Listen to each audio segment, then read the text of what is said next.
The Story of Art, a global history of art from ancient times to the present, written by High Event, narrated by Kara Miller.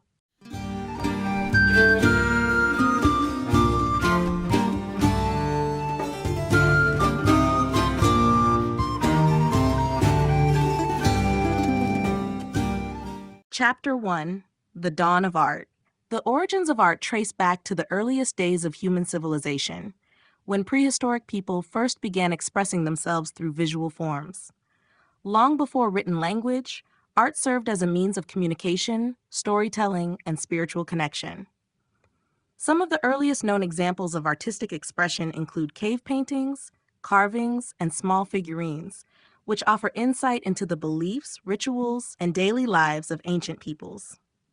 One of the most famous sites of prehistoric art is the Lascaux Caves in France, where vivid depictions of animals, bison, deer, and horses adorn the walls.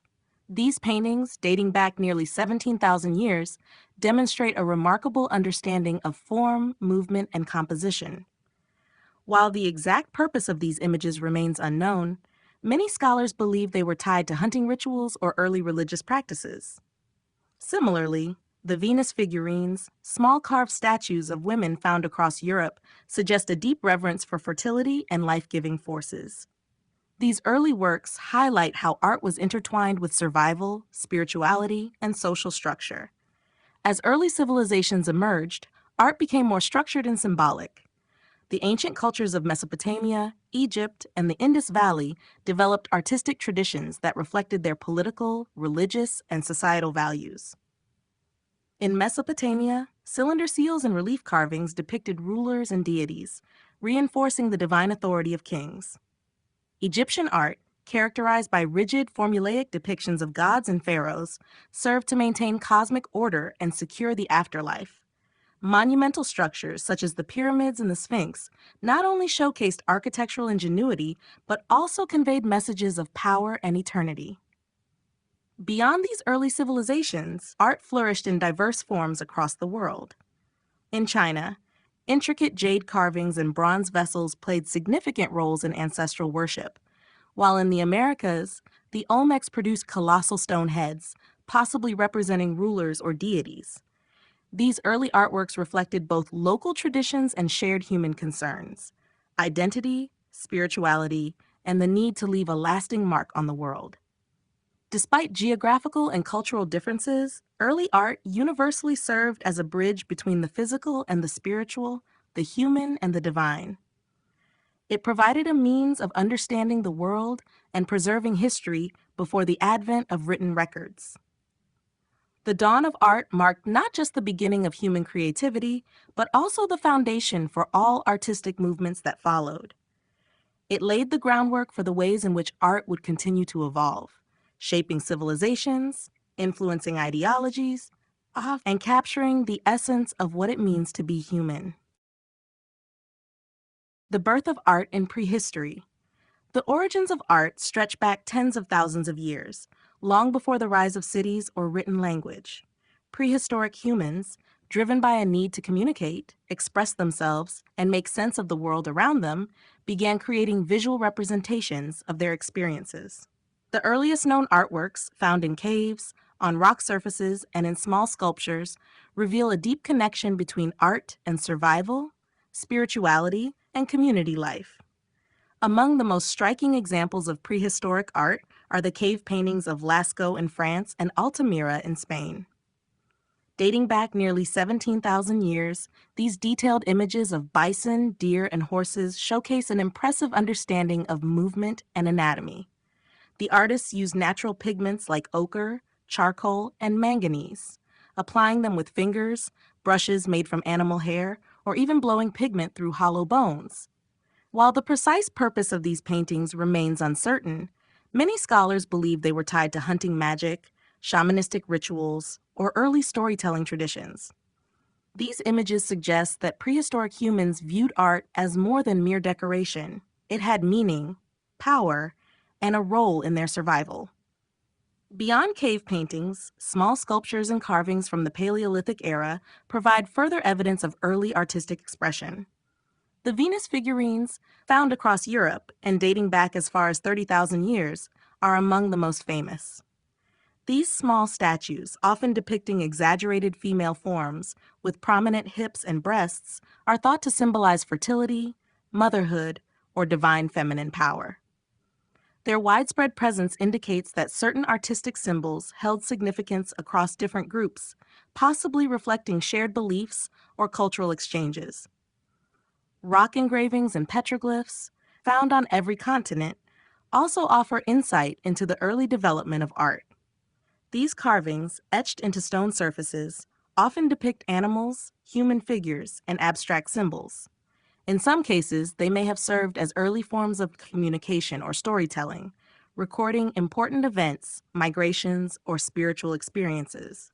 The presence of similar motifs across various regions suggests that art was a fundamental aspect of prehistoric life, transcending geographic and cultural boundaries. As humans evolved and societies became more complex, so too did artistic expression. The birth of art in prehistory was not a singular event, but a gradual process, shaped by the needs, beliefs, and environments of early humans. It laid the foundation for artistic traditions that would continue to develop over millennia, influencing how people perceive themselves and the world around them. Even in its earliest forms, art was a powerful tool, a way to communicate, connect, and leave a lasting mark on history. Cave paintings and early sculpture. Cave paintings and early sculptures represent some of the earliest artistic achievements of humankind, offering a glimpse into the lives, beliefs, and creative abilities of prehistoric people. These works, created tens of thousands of years ago, reflect a deep connection to nature, spirituality, and survival. Through their depictions of animals, human figures, and symbolic forms, early artists laid the foundation for artistic traditions that would continue to evolve across cultures and time periods. Among the most famous examples of prehistoric art are the cave paintings found in Lascaux, France, and Altamira, Spain. Dating back approximately 17,000 years, these elaborate murals depict a wide variety of animals, including bison, deer, horses, and aurochs. The artists used natural pigments such as red and yellow ochre, charcoal, and manganese dioxide to create vivid images on the cave walls.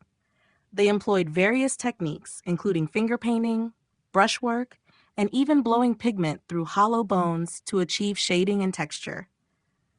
The attention to detail in these paintings demonstrates an early understanding of movement and anatomy, suggesting that prehistoric humans carefully observed the animals they depicted. The purpose of these paintings remains a subject of debate among scholars. Some theories suggest that they played a role in hunting rituals, possibly intended to bring good fortune in capturing prey. Others propose that the images held religious or shamanistic significance, serving as a way to communicate with spiritual forces or record important events. Regardless of their precise function, these paintings reveal a complex symbolic world where art played a meaningful role in human life. In addition to cave paintings, early sculpture emerged as another significant form of prehistoric art. The most famous of these early sculptures are the Venus figurines, small carvings of the female form found across Europe and dating back as far as 30,000 years. These statues, often made of bone, ivory, or stone, feature exaggerated features such as wide hips, rounded bellies, and prominent breasts. Scholars believe they may have represented fertility, motherhood, or a form of early goddess worship. Their widespread distribution suggests that they held shared cultural or religious significance among different groups. Other early sculptures include small animal carvings, which may have been used as totems or amulets. These objects further emphasize the close relationship between early humans and the natural world.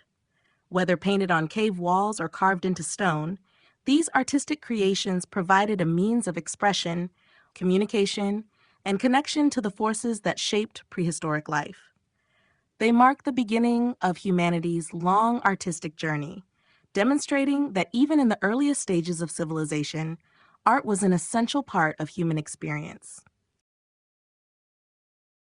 The development of early civilizations. As human societies transitioned from nomadic hunter-gatherer groups to settled agricultural communities, the development of early civilizations brought about significant advancements in art, architecture, and cultural expression. With the rise of cities, centralized governments, and organized religions, art became more structured, serving as a means of communication, storytelling, and power. The emergence of writing systems, monumental structures, and religious imagery reflected the values and beliefs of these early societies, shaping artistic traditions that would influence generations to come. One of the earliest known civilizations, Mesopotamia, flourished between the Tigris and Euphrates rivers. Mesopotamian art was closely tied to religion and governance, with rulers commissioning grand ziggurats, massive stepped temples dedicated to the gods. Cylinder seals, intricately carved stone objects used for stamping impressions, became a form of early artistic expression and practical record keeping.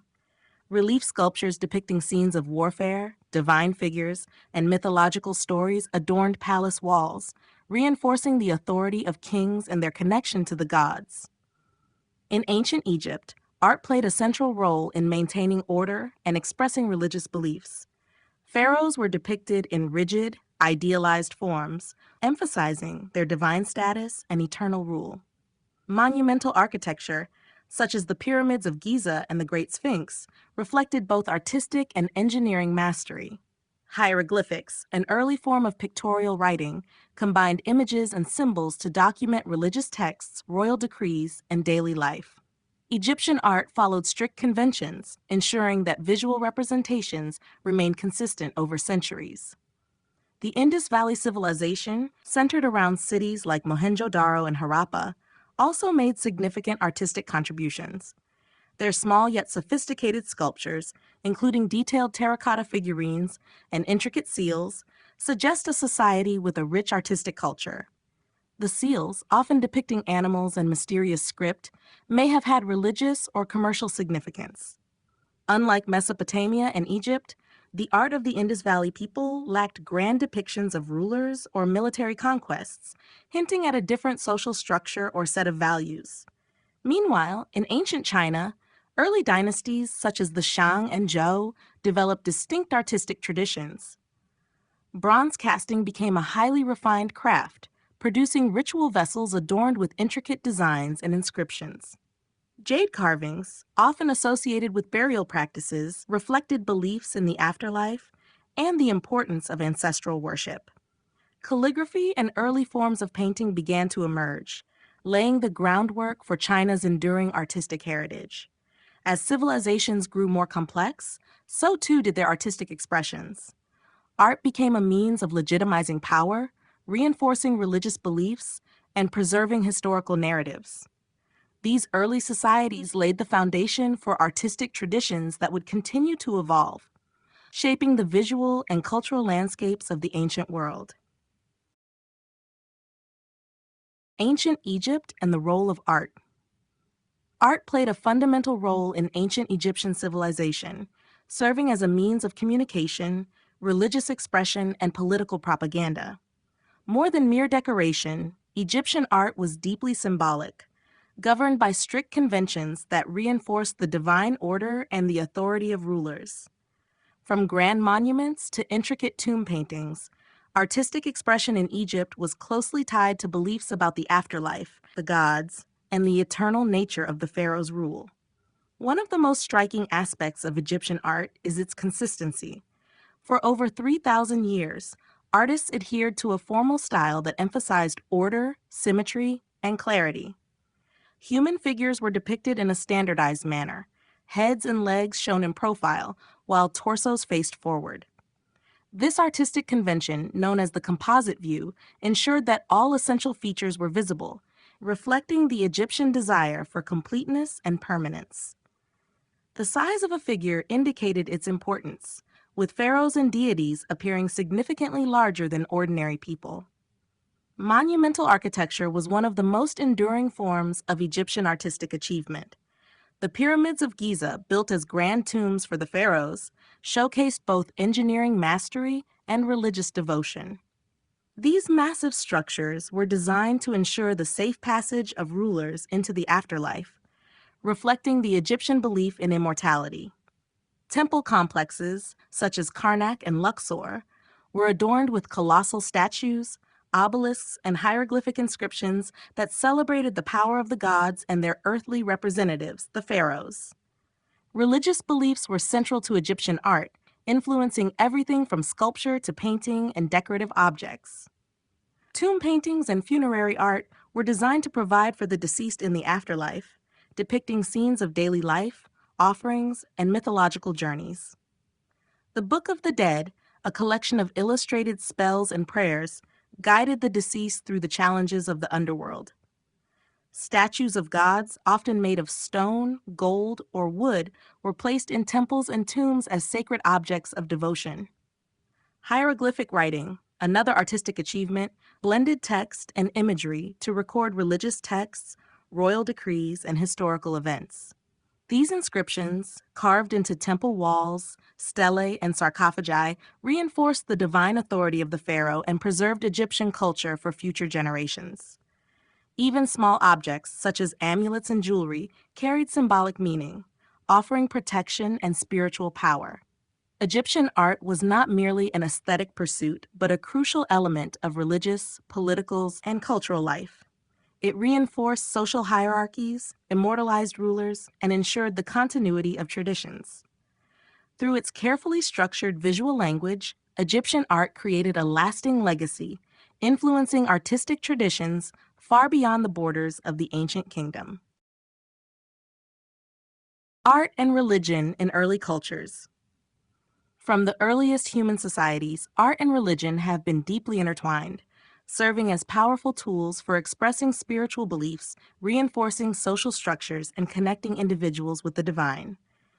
In early cultures, artistic creations were not merely decorative. They played an essential role in rituals, ceremonies, and sacred spaces. Whether through cave paintings, sculptures, or monumental architecture, art became a means of communicating with gods, ancestors, and unseen forces. One of the earliest examples of religious art can be found in prehistoric cave paintings, such as those in Lascaux, France, and Altamira, Spain. These intricate images of animals and human figures may have been used in hunting rituals, fertility rites, or shamanistic practices. Some scholars believe that these paintings were created to invoke spiritual protection or ensure the success of a hunt, reflecting an early belief in the power of images to influence reality. As societies grew more complex, so did their religious artistic traditions. In Mesopotamia, temples known as ziggurats were built to honor the gods, serving as both religious and political centers. The walls of these temples were adorned with relief carvings depicting divine beings, mythological creatures, and ceremonial processions. Cylinder seals, small, intricately carved objects used to stamp images onto clay, often contained religious motifs and were believed to offer for spiritual protection to their owners. In ancient Egypt, art and religion were inseparable. Every aspect of Egyptian artistic expression, from grand temple complexes to intricate tomb paintings, reflected the civilization's deep spiritual beliefs. Statues of gods and pharaohs, often made of stone or gold, were placed in temples as objects of worship. Funerary art, including detailed tomb murals and the famous Book of the Dead, was created to guide the deceased through the afterlife. Hieroglyphic inscriptions on temple walls and sarcophagi combine text and imagery to convey sacred messages and reinforce the divine power of the ruler. Religious art was equally significant in the early cultures of Asia and the Americas. In ancient China, elaborate bronze ritual vessels were used in ancestral worship, symbolizing a connection between the living and the dead. In the Americas, the Olmecs created massive stone heads that likely represented deified rulers or spiritual figures. These early artistic traditions laid the foundation for the development of complex religious iconography in later civilizations.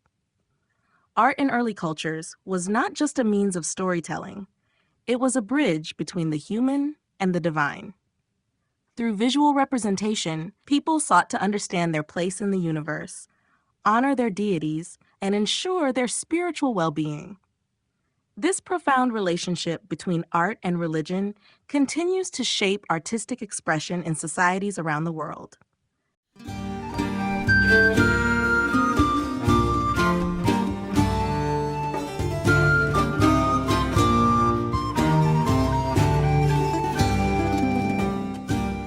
Chapter 2: The Rise of Ancient Civilizations. The rise of ancient civilizations marked a turning point in human history, as small, scattered communities evolved into complex societies with structured governments, organized religions, and advancements in art, architecture, and writing.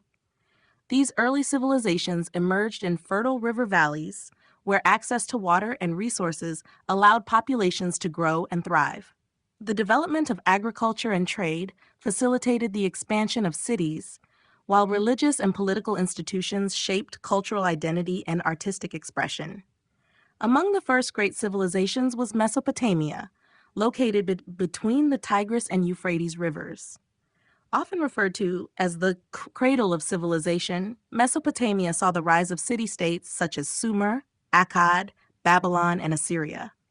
These societies developed some of the earliest known forms of writing, including cuneiform, which was used to record laws, religious texts, and commercial transactions. Monumental ziggurats, towering temple structures, symbolize the connection between the people and their gods, reinforcing the role of religion in daily life. Mesopotamian rulers, such as Hammurabi of Babylon, commissioned elaborate sculptures and reliefs that depicted their power and divine favor, further blending art with governance. In ancient Egypt, civilization flourished along the banks of the Nile River, where a centralized monarchy maintained order and stability for thousands of years. The pharaoh, regarded as both a political leader and a divine figure, played a central role in shaping Egyptian society. Grand architectural projects such as the pyramids of Giza and the sprawling temples of Karnak and Luxor demonstrated the Egyptians' advanced engineering skills and deep spiritual beliefs. Hieroglyphic writing, a sophisticated system of pictorial symbols, allowed for the recording of religious texts, royal decrees, and historical events. Egyptian art followed strict conventions, emphasizing order and continuity, with statues and paintings designed to ensure eternal life for the deceased. Further east, the Indus Valley Civilization, centered around cities like Harappa and Mohenjo-Daro, developed an intricate urban infrastructure with well-planned streets, drainage systems, and standardized weights and measures. Though much about their culture remains mysterious due to the undeciphered Indus script, their artistic achievements, including finely crafted seals and terracotta figurines, suggest a society with strong religious and artistic traditions. Unlike other ancient civilizations, the Indus Valley people left behind few grand monuments, indicating a social structure that may have been less focused on centralized rule and more on communal organization. The rise of ancient civilizations was a period of remarkable innovation, laying the groundwork for governance, religion, and artistic traditions that would influence future generations.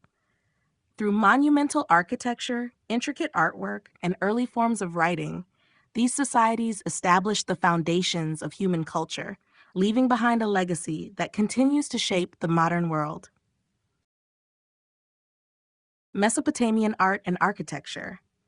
Mesopotamian art and architecture reflect the rich cultural, religious, and political traditions of the earliest known civilizations. As city-states such as Sumer, Akkad, Babylon, and Assyria emerged in the fertile land between the Tigris and Euphrates rivers, they developed distinct artistic styles and monumental structures that showcase their technological advancements and spiritual beliefs. From intricate reliefs and sculptural depictions of rulers to towering ziggurats dedicated to the gods, Mesopotamian art was deeply intertwined with governance, religion, and daily life. One of the most significant artistic achievements of Mesopotamian culture was the development of cuneiform writing, which was often inscribed on clay tablets and stone monuments. This early script not only recorded trade and legal matters, but also contributed to the artistic tradition as scribes meticulously arranged symbols in aesthetically pleasing compositions. Cylinder seals, small carved stones used to create impressions on wet clay, were another important artistic form. These seals often depicted detailed scenes of religious rituals, mythological creatures, and royal figures, serving both as personal identification markers and objects of artistic expression. Relief sculptures were a defining feature of Mesopotamian art, particularly during the reigns of powerful rulers. The Assyrians, for instance, created grand palace reliefs that portrayed battle scenes, hunting expeditions, and divine encounters. These elaborate carvings, found in cities like Nineveh and Nimrud, were designed to glorify kings and reinforce their divine right to rule. The famous Stele of Hammurabi, a large stone monument inscribed with one of the earliest known legal codes, also exemplifies the use of art to convey political and social order. At the top of the stele, Hammurabi is depicted receiving the laws from the sun god Shamash, emphasizing the divine origins of his authority. Mesopotamian architecture was equally impressive, with the ziggurat standing as one of the most iconic structures of the region. These massive terraced temple complexes, such as the Ziggurat of Ur, were constructed as sacred spaces for worship and communication with the gods. Built with sun-dried bricks, ziggurats featured multiple levels, each accessible by staircases leading to a temple at the summit. These structures not only dominated city skylines, but also reinforced the connection between earthly rulers and divine forces. The artistic and architectural innovations of Mesopotamia laid the foundation for future civilizations, influencing the artistic traditions of later cultures. Through their detailed reliefs, monumental buildings, and intricate decorative arts, the Mesopotamians left behind a visual legacy that continues to offer insight into one of the world's earliest and most influential societies. Egyptian art, symbolism, and order. Egyptian art is defined by its deep symbolism and adherence to strict conventions that reinforce social order, religious beliefs, and the power of the pharaohs. For over 3,000 years, Egyptian artists followed a highly structured visual language, ensuring that artistic representations remained consistent and meaningful. Whether in tomb paintings, monumental sculptures, or temple reliefs, Egyptian art served as a bridge between the human and divine realms, emphasizing stability, eternity, and cosmic balance. One of the most notable aspects of Egyptian art is its use of symbolism. Every element, from colors to poses and proportions, carried specific meanings. Colors were carefully chosen to represent different qualities. Red symbolized power and vitality. Blue represented the divine and the heavens. Green signified fertility and rebirth. And black was associated with the afterlife and regeneration. Figures were often depicted with idealized features, particularly pharaohs, who were shown as youthful and strong regardless of their actual age. This idealization reinforced their divine status and connection to the gods. Hierarchical proportion was another key artistic convention. More important figures, such as gods and rulers, were depicted larger than those of lower status, ensuring their dominance in artistic compositions.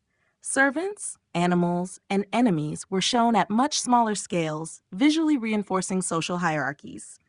This technique is especially evident in temple reliefs and tomb paintings, where the pharaoh is often portrayed towering over his subjects or vanquishing his foes in battle.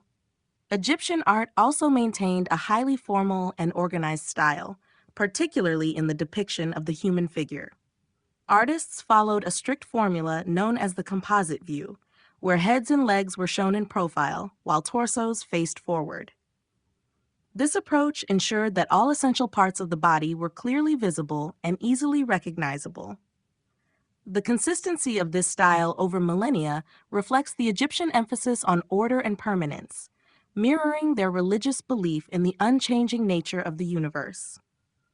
Religious themes dominated Egyptian artistic production, particularly in funerary art.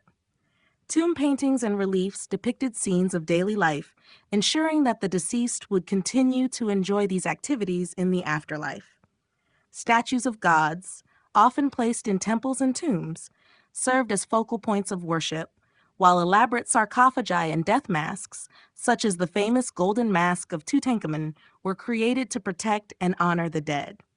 Hieroglyphic inscriptions frequently accompanied these artworks, blending text and image to communicate religious messages and historical records. Through its use of symbolism, rigid artistic conventions, and religious themes, Egyptian art functioned as a powerful tool for maintaining social order and reinforcing the civilization's deeply held beliefs. Its enduring influence continues to captivate and inspire, offering a timeless glimpse into one of the world's most remarkable ancient cultures. The art of the Indus Valley. The Indus Valley Civilization, which flourished between 2600 and 1900 BCE in what is now Pakistan and northwest India, was one of the earliest urban societies in human history. Despite the civilization's vast achievements in city planning, trade, and governance, much about its culture and beliefs remains mysterious due to the undeciphered nature of its script. However, the art of the Indus Valley provides valuable insights into the society's aesthetic sensibilities, craftsmanship, and spiritual life.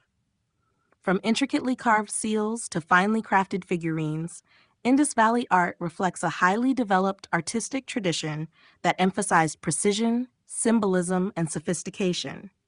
One of the most distinctive artistic achievements of the Indus Valley civilization is its collection of small, square seals made of steatite. These seals, often featuring animals such as bulls, elephants, and unicorn-like creatures, are believed to have been used for trade, identification, or religious purposes. Many seals also bear inscriptions in the undeciphered Indus script, suggesting a possible link between writing and religious or administrative functions. The detailed craftsmanship of these seals, which often depict animals in dynamic poses with elaborate detailing, highlights the skill of Indus Valley artisans. Terracotta figurines, another prominent aspect of Indus Valley art, provide glimpses into the daily life and spiritual beliefs of the people. Many figurines depict female figures adorned with elaborate headdresses and jewelry, leading scholars to speculate that they may have represented fertility goddesses or mother deities. The emphasis on fertility symbols suggests that religious practices may have been centered around nature, prosperity, and agricultural cycles. Male figurines, though less common, have also been found, sometimes in poses that suggest ritual or martial significance. One of the most famous artifacts from the Indus Valley is the Dancing Girl, a small bronze figurine that exhibits a striking sense of movement and fluidity. Depicting a young woman with one hand on her hip and the other resting on her thigh, the figure showcases an advanced understanding of human anatomy and artistic expression. The relaxed yet confident stance suggests that dance and performance may have played a significant role in Indus Valley culture. In addition to sculptures and seals, the people of the Indus Valley demonstrated remarkable skill in pottery and beadwork. Their pottery, often decorated with geometric patterns and stylized animal motifs, suggests an appreciation for both functional and decorative objects. Beads made from materials such as carnelian, lapis lazuli, and shell indicate extensive trade networks and a high level of craftsmanship in jewelry making. Though much remains unknown about the Indus Valley civilization, its art reveals a culture that valued artistic refinement, symbolic representation, and intricate craftsmanship. These artistic traditions laid the foundation for later artistic developments in South Asia and continue to intrigue scholars and historians today. Ancient Chinese art and philosophy. Ancient Chinese art is deeply intertwined with the country's philosophical traditions, reflecting concepts of harmony, balance, and spiritual insight. From the earliest dynasties, Chinese artists created works that were not merely decorative, but carried profound symbolic meaning, often influenced by Confucianism, Taoism, and Buddhism. These philosophical systems shaped artistic expression, guiding the depiction of nature, human figures, and the relationship between earthly and spiritual realms. One of the earliest and most significant artistic traditions in ancient China was bronze casting, which flourished during the Shang, c. 1600 to 1046 BCE, and Zhou, 1046 to 256 BCE dynasties. Elaborate bronze vessels, often decorated with intricate animal motifs and geometric patterns, were used in rituals to honor ancestors and communicate with spirits. These objects reflected the Confucian emphasis on ancestor worship and filial piety, reinforcing the idea that the past played a vital role in shaping present and future generations. Taoism, a philosophy that emphasized living in harmony with nature, profoundly influenced Chinese landscape painting. Artists sought to capture the spiritual essence of mountains, rivers, and forests rather than provide a realistic depiction. The use of empty space in paintings symbolized the Taoist belief in the unseen and the importance of balance.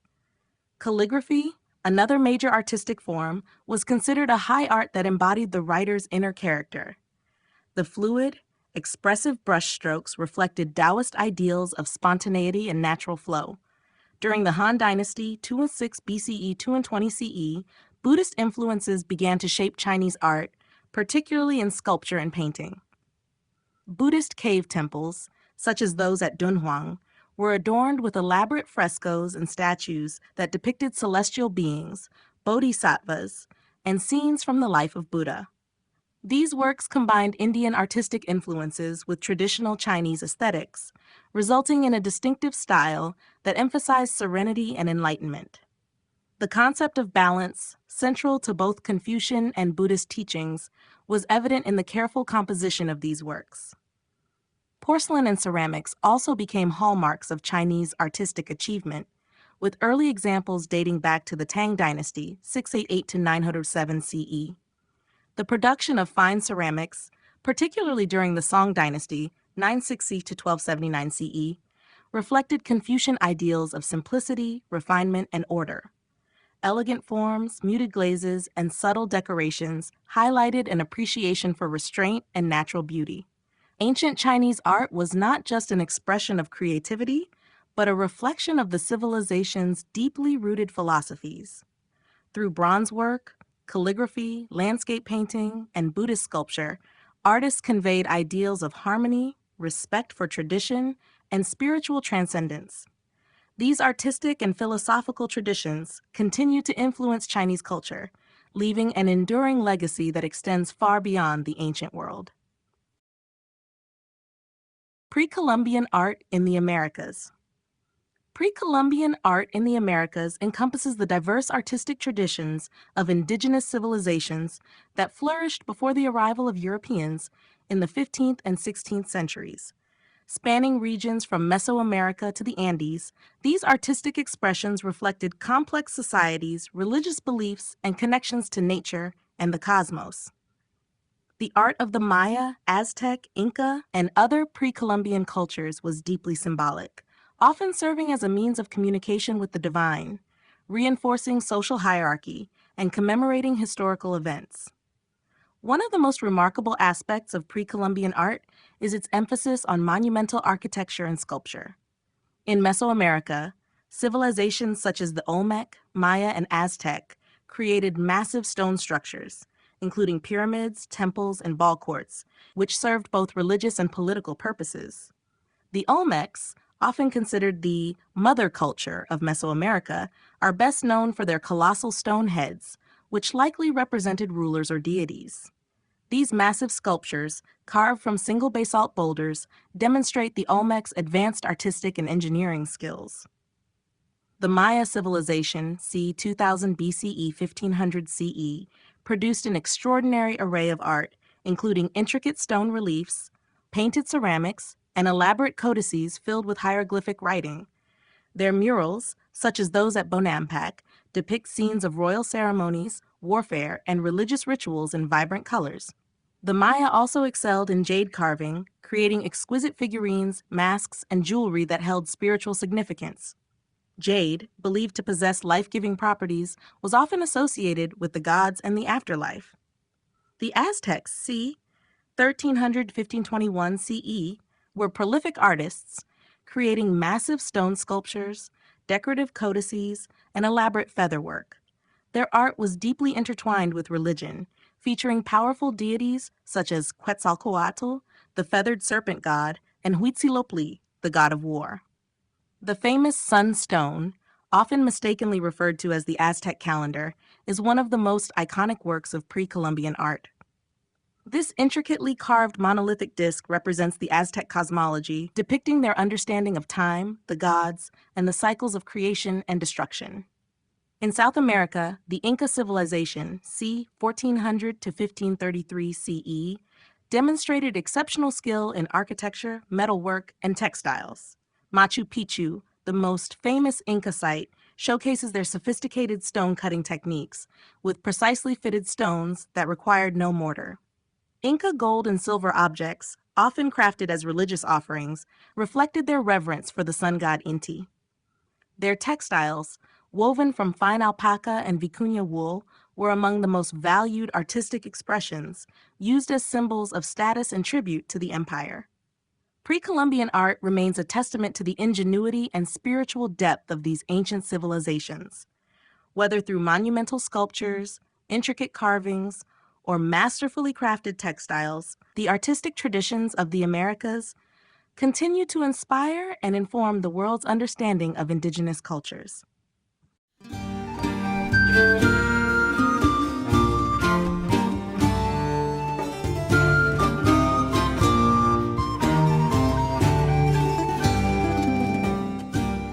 Chapter 3: Classical Greece and Rome. The civilizations of classical Greece and Rome laid the foundation for Western art, philosophy, and architecture, creating a legacy that continues to shape artistic traditions today. Art during this period was marked by an increasing emphasis on realism, idealized beauty, and the use of proportion and perspective to create harmony and balance. Both Greek and Roman cultures viewed art as a means of expressing civic pride, religious devotion, and personal achievement, leading to some of the most enduring works in history. Greek art, particularly from the classical period, c.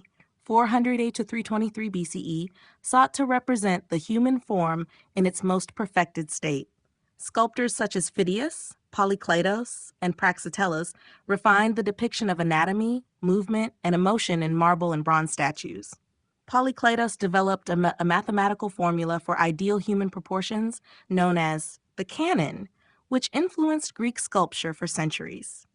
Masterpieces such as the Discobolus, discus thrower, and Dorophoros, spear bearer, exemplify this pursuit of physical perfection. Greek temple architecture also reflected these ideals, with the Parthenon in Athens standing as a symbol of balance and symmetry, dedicated to the goddess Athena. Greek art extended beyond sculpture and architecture into pottery and fresco painting, which depicted mythological narratives, daily life, and heroic figures. The red figure and black figure pottery techniques allowed for greater detail and storytelling, illustrating the values and beliefs of Greek society. The theater was another essential form of artistic expression, with playwrights like Sophocles and Euripides using drama to explore themes of fate, honor, and human nature. Roman art, while heavily influenced by Greek traditions, developed its own distinctive characteristics, particularly in portraiture, engineering, and monumental architecture. Unlike the idealized figures of Greek sculpture, Roman portrait busts emphasized individuality and realism, capturing the wrinkles, expressions, and imperfections of their subjects. This preference for verism, or truthful representation, reflected Roman values of wisdom, experience, and civic responsibility. Architecturally, the Romans revolutionized building techniques by perfecting the use of concrete, enabling the construction of grand structures such as the Pantheon, the Colosseum, and the extensive network of aqueducts and roads that connected the empire. Their mastery of the arch, dome, and vault allowed for the creation of vast interior spaces that conveyed power and grandeur. Public monuments, triumphal arches, and elaborate frescoes in wealthy villas depicted military victories, historical events, and mythological scenes, reinforcing the strength and dominance of Rome. The artistic achievements of classical Greece and Rome set enduring standards for beauty, proportion, and innovation. Their influence can be seen in Renaissance art, neoclassical architecture, and modern sculpture, ensuring that their legacy continues to shape artistic expression across the world. Greek sculpture and idealism. Greek sculpture is one of the most celebrated artistic achievements of the ancient world, embodying the pursuit of idealized beauty, harmony, and balance. Rooted in the philosophical and mathematical principles of proportion and perfection, Greek sculptors sought to create figures that reflected not only physical excellence, but also intellectual and moral virtue. This artistic idealism became a defining feature of Greek art, influencing generations of artists in both antiquity and later periods.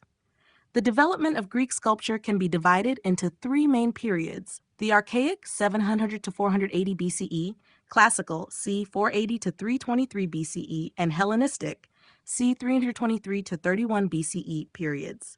During the Archaic period, sculptures were heavily influenced by Egyptian models, characterized by rigid, frontal poses and stylized features.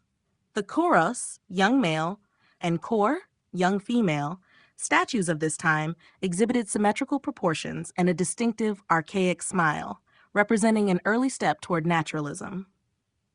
The Classical period marked a significant transformation in Greek sculpture as artists began to focus on idealized realism, movement, and anatomical precision. Sculptors such as Phidias, Polykleitos, and Praxiteles refined the human form, creating statues that captured both physical perfection and a sense of inner life. Polykleitos developed the canon, a mathematical system of proportions that dictated the ideal measurements of the human body. His Doryphoros, spear-bearer, exemplifies this approach, showcasing a perfectly balanced figure with contrapposto, a stance where the weight is shifted onto one leg, creating a naturalistic sense of movement. Phidias, known for his monumental works, played a crucial role in the decoration of the Parthenon in Athens, sculpting the towering statue of Zeus at Olympia, one of the seven wonders of the ancient world, and the massive Athena Parthenos inside the Parthenon.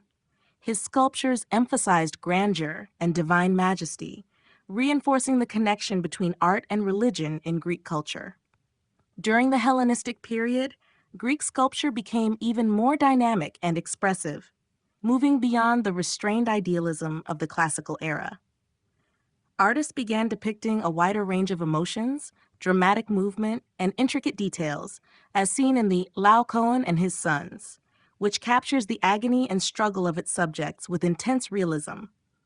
The Winged Victory of Samothrace, another masterpiece from this period, exemplifies the Hellenistic fascination with motion, as the figure's flowing drapery and outstretched wings convey a powerful sense of energy and triumph.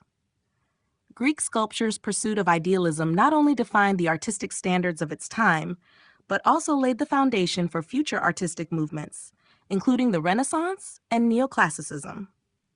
Its emphasis on proportion, balance, and beauty continues to shape artistic traditions, making it one of the most enduring legacies of ancient Greece. The influence of the Greek orders in architecture. Greek architecture is renowned for its harmony, proportion, and refined aesthetic, which were achieved through the use of the three classical orders: Doric, Ionic, and Corinthian. These architectural styles, developed by the ancient Greeks, provided a structured approach to design that emphasized balance and beauty. Their influence extended far beyond ancient Greece, shaping Roman architecture and later inspiring Renaissance, Neoclassical, and even modern architectural movements. The Doric order, the earliest and simplest of the three, originated in mainland Greece around the 7th century BCE. It is characterized by sturdy columns with fluted shafts, plain capitals, and a lack of decorative elements.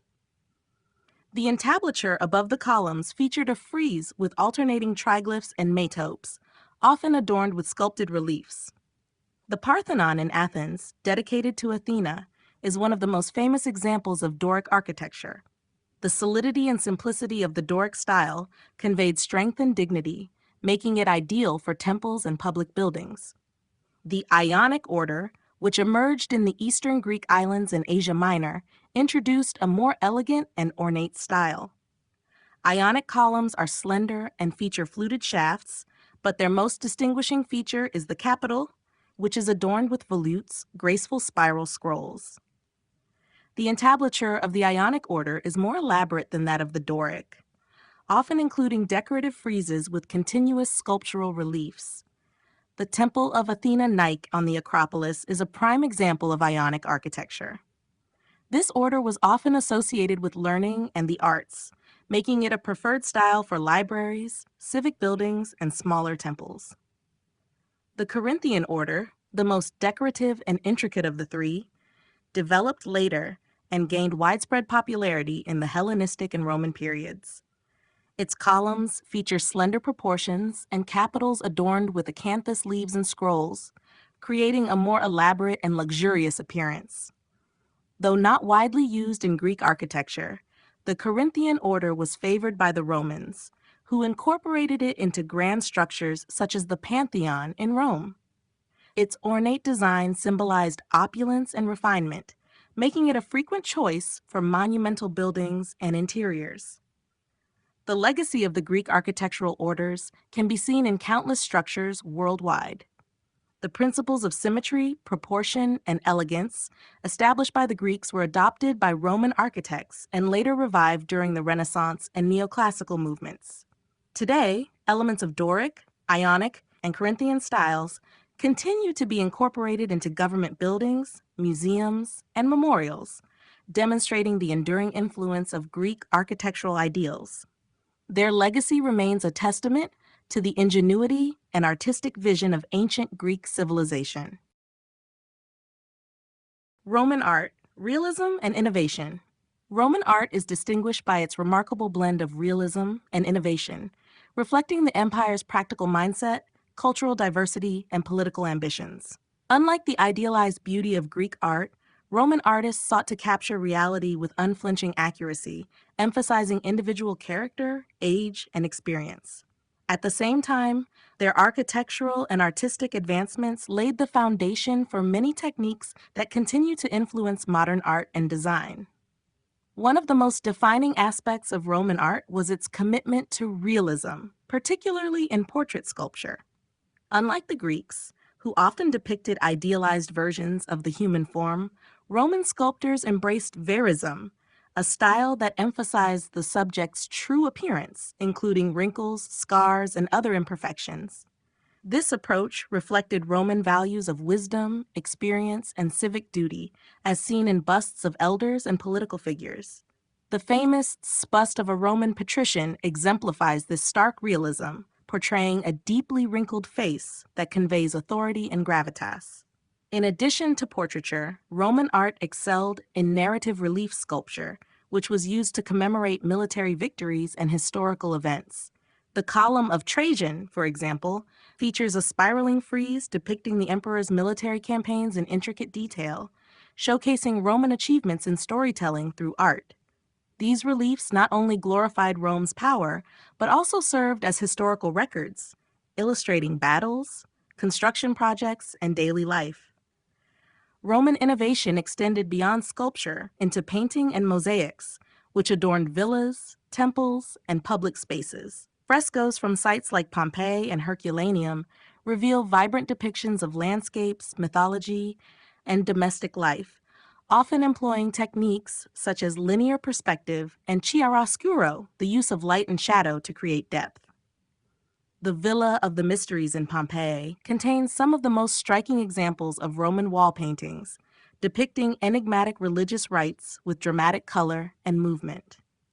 Roman architecture and engineering also revolutionized artistic expression. The Romans mastered the use of concrete, which allowed them to construct massive structures that were both durable and aesthetically impressive. The Pantheon, with its vast domed ceiling and oculus, remains one of the most extraordinary architectural achievements of antiquity. The Colosseum, another testament to Roman engineering, combined functionality with grandeur, accommodating thousands of spectators for gladiatorial games and public spectacles. Roman art was not just an imitation of Greek traditions, but a bold expansion of them, incorporating realism, historical narrative, and technological advancements.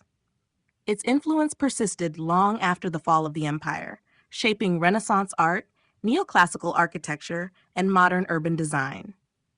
Through its commitment to realism and groundbreaking innovation, Roman art continues to leave an indelible mark on the artistic world. Mosaics and frescoes in Roman interiors.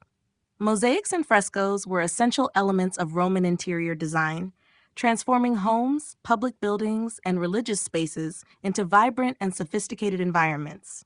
These artistic forms not only served decorative purposes but also conveyed status, cultural values, and mythological themes, offering a glimpse into the daily life and artistic achievements of ancient Rome. The skill and craftsmanship involved in creating mosaics and frescoes highlight the Romans' ingenuity in visual storytelling and spatial enhancement. Mosaics were intricate compositions made from small pieces of colored stone, glass, or ceramic known as tesserae. These pieces were meticulously arranged to form detailed images, patterns, and narratives. Mosaics adorned the floors, walls, and ceilings of Roman villas and public spaces, often depicting scenes of mythology, daily activities, or elaborate geometric designs. Wealthy Roman households used mosaics as a display of affluence and cultural sophistication. One of the most famous examples is the Alexander mosaic from the House of the Faun in Pompeii, which portrays the dramatic battle between Alexander the Great and Darius III with remarkable detail and movement. Mosaics also served practical purposes, as they were highly durable and easy to maintain. Some of the most common themes included marine life, particularly in bathhouses, as well as hunting scenes and depictions of gods and goddesses. The use of shading and perspective in mosaics demonstrates the Romans' advanced understanding of artistic techniques, foreshadowing developments in Renaissance painting centuries later. Frescoes, on the other hand, were painted directly onto wet plaster, allowing the pigments to bond with the wall surface as it dried. This technique created vibrant and long-lasting images that adorned the interiors of homes, temples, and tombs. The best-preserved Roman frescoes come from Pompeii and Herculaneum, cities buried by the eruption of Mount Vesuvius in 79 CE. These paintings reveal a sophisticated use of color, perspective, and narrative composition. Roman frescoes were classified into different styles, as identified by modern scholars.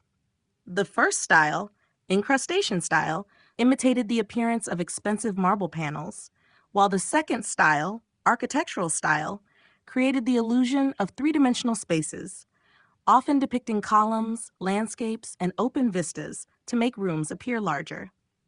The third style, ornate style, focused on delicate decorative motifs, and the fourth style, intricate style, combined elements of the previous styles, featuring elaborate scenes, framed images, and mythological themes.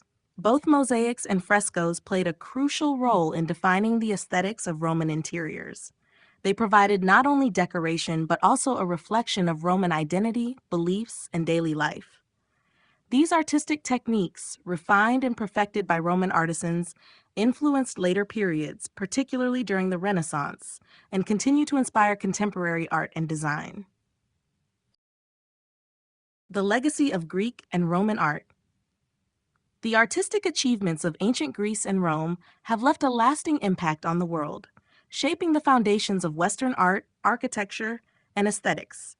Their influence extends beyond antiquity, inspiring movements such as the Renaissance, neoclassicism, and even modern design. From sculpture and painting to monumental architecture, the legacy of Greek and Roman art continues to define artistic standards and serve as a source of admiration and study. Greek art set the foundation for idealized beauty, balance, and proportion. Greek sculptors such as Phidias, Polykleitos, and Praxiteles mastered the representation of the human form, developing principles of anatomy and movement that still guide artists today. The concept of contrapposto, where a figure's weight shifts naturally onto one leg, created a sense of realism and dynamism that was later revived during the Renaissance. Works like the Venus de Milo and the Discobolus, discus thrower, exemplify this enduring pursuit of perfection. Greek architecture, particularly the orders of Doric, Ionic, and Corinthian, established guidelines for symmetry and harmony that continue to be referenced in modern buildings. The Parthenon in Athens remains a symbol of architectural excellence, influencing countless structures from government buildings to museums worldwide. Roman art, while heavily inspired by Greek traditions, introduced innovations that expanded artistic expression and functionality. Roman sculptors embraced verism, a style that emphasized realism, individuality, and the depiction of age and experience. Busts of emperors, senators, and military leaders captured not only their physical features, but also their character and authority. The Romans also excelled in narrative reliefs, as seen in the Column of Trajan, which chronicled military campaigns in exquisite detail. These works provided historical records and reinforced the power and legacy of Rome.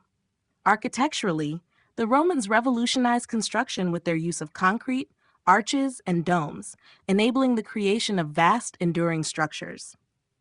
The Pantheon, with its massive dome and central oculus, remains one of the most remarkable feats of engineering and has influenced countless religious and civic buildings.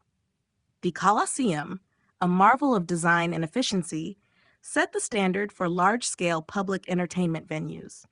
Roman roads, aqueducts, and city planning innovations laid the groundwork for modern urban development. The artistic legacy of Greece and Rome persisted through the Middle Ages and saw a grand revival during the Renaissance, when artists such as Michelangelo and Raphael drew inspiration from classical sculpture and architecture. Neoclassicism in the 18th and 19th centuries further reaffirmed the enduring appeal of ancient aesthetics. Today, echoes of Greek and Roman artistry can be seen in everything from neoclassical monuments to contemporary design, proving that their influence is timeless.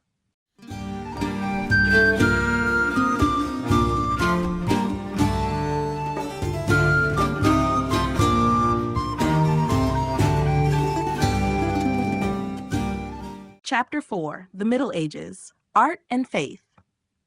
The Middle Ages, spanning roughly from the 5th to the 15th century, was a period deeply shaped by religious devotion, and this influence is evident in the art of the time. As the Roman Empire declined, Christianity became the dominant force in Europe, guiding artistic expression and transforming how artists depicted the world. Art was not merely decorative. It served a spiritual purpose, conveying religious narratives, reinforcing faith, and glorifying God. During this era, artistic styles evolved through distinct phases, from early medieval and Byzantine art to Romanesque and Gothic movements, each reflecting shifts in religious beliefs and cultural influences. Early medieval art, often called the Dark Ages, was influenced by the remnants of Roman traditions, combined with the artistic heritage of migrating Germanic and Celtic tribes. Illuminated manuscripts, such as the Book of Kells, displayed intricate patterns and interwoven designs that blended Christian themes with indigenous artistic traditions.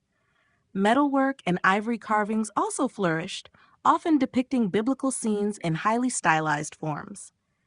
Meanwhile, Byzantine art, centered in the Eastern Roman Empire, was defined by its use of gold backgrounds, elongated figures, and spiritual symbolism. The mosaics of Hagia Sophia in Constantinople, for instance, exemplify the ethereal and otherworldly qualities of Byzantine religious art. By the 11th century, the Romanesque style emerged, characterized by solid, fortress-like church architecture with rounded arches and thick walls. Sculpture became more prevalent, often adorning church facades with dramatic biblical scenes. Frescoes and relief carvings, such as those found in the Santiago de Compostela Cathedral, emphasize didactic storytelling, helping an illiterate population understand religious doctrine through visual means. Figures in Romanesque art were often stylized and symbolic rather than realistic, reflecting the focus on spiritual truth rather than naturalistic representation. By the 12th century, the Gothic style revolutionized medieval art and architecture. Gothic cathedrals, such as Notre Dame de Paris and Chartres Cathedral, soared to incredible heights, their pointed arches and ribbed vaults creating an ethereal, light-filled space that symbolized divine presence. Stained glass windows became a hallmark of Gothic art, transforming biblical stories into dazzling, colorful narratives that illuminated church interiors. Gothic sculpture and painting also became more naturalistic, depicting figures with greater emotional depth and movement. Art in the Middle Ages was inextricably linked to faith, serving as a bridge between the earthly and the divine. Whether through illuminated manuscripts, grand cathedrals, or intricate mosaics, medieval artists sought to inspire devotion and convey religious messages. Their work laid the foundation for the artistic developments of the Renaissance, which would later build upon the themes and techniques established during this deeply spiritual era. Early Christian art and iconography. Early Christian art emerged in the late Roman Empire around the 3rd and 4th centuries CE as Christianity transitioned from a persecuted faith to the dominant religion of the empire. This period saw the development of distinct artistic symbols and imagery that conveyed Christian beliefs in a way that was both accessible and spiritually profound. As early Christians sought to establish a visual language for their faith, they drew upon Roman artistic traditions while creating new forms of expression that emphasized religious themes over naturalistic representation. In the earliest phases, Christian art was primarily found in catacombs, underground burial chambers where believers practiced their faith in secret. These catacomb paintings adapted Roman fresco techniques but replaced pagan themes with Christian symbolism. One of the most common images was the Good Shepherd, depicting Christ as a youthful figure carrying a lamb on his shoulders, an allegory of salvation and divine care. This imagery, rooted in Greco-Roman pastoral scenes, provided comfort to early Christians while subtly distinguishing their faith. Other popular symbols included the fish, ichthys, representing Jesus and his followers, and the anchor, symbolizing hope and steadfast belief. With the legalization of Christianity under Emperor Constantine in the early 4th century, Christian art moved from hidden spaces into grand churches and public buildings. The construction of monumental basilicas, such as Old St. Peter's Basilica in Rome, provided new opportunities for artistic expression. Mosaics became a dominant medium, replacing frescoes as the preferred form of decoration.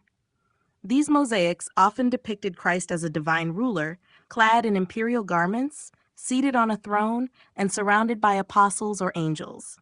This shift in representation reflected the growing power of the Church and the fusion of Christian theology with Roman authority. Christian iconography also played a crucial role in shaping worship and doctrine.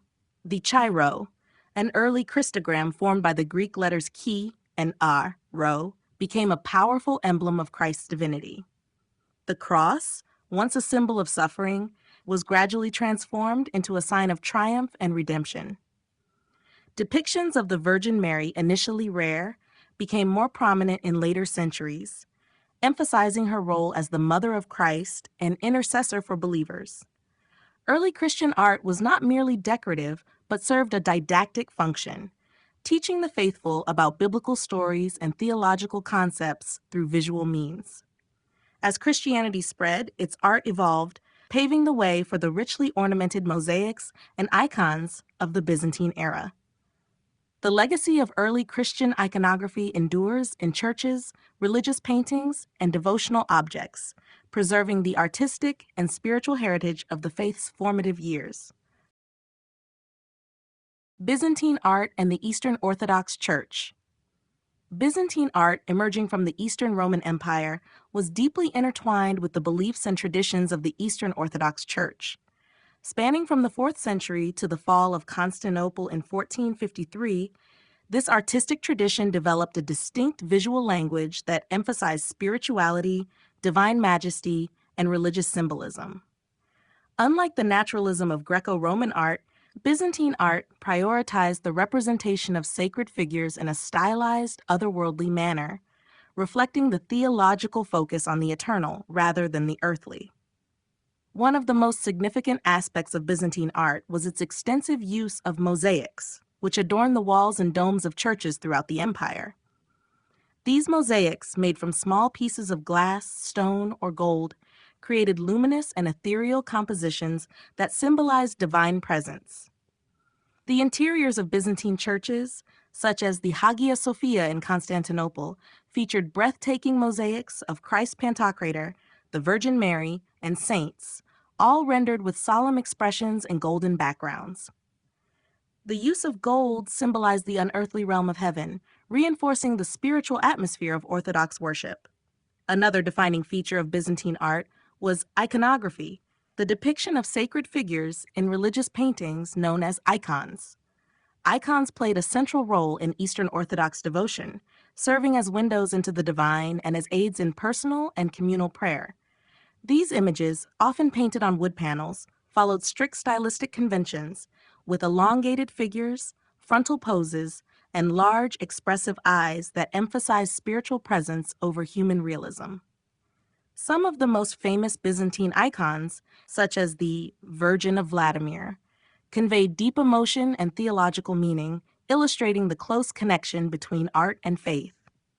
Byzantine art was also shaped by the iconoclast controversy of the 8th and 9th centuries, a period in which the use of religious images was fiercely debated. Iconoclasts, who opposed the veneration of icons, argued that they violated the biblical prohibition against idolatry, while iconophiles defended their use as essential for worship and teaching. The eventual victory of the iconophiles led to the restoration of icons and the establishment of the Feast of Orthodoxy, celebrating their role in Eastern Christian practice. The influence of Byzantine art extended far beyond the empire, shaping the artistic traditions of Russia, the Balkans, and Eastern Europe. The Eastern Orthodox Church continued to preserve and develop Byzantine artistic conventions long after the fall of Constantinople, ensuring that its legacy endured. Today, the rich visual heritage of Byzantine art remains a cornerstone of Orthodox Christian worship, symbolizing the deep spiritual and theological foundations of the faith. The Romanesque style. The Romanesque style, which flourished between the 10th and 12th centuries, was the first major architectural and artistic movement to spread across medieval Europe after the fall of the Roman Empire. Characterized by its solidity, grandeur, and emphasis on religious devotion, Romanesque art and architecture reflected the growing influence of the Church and the stability brought by the feudal system.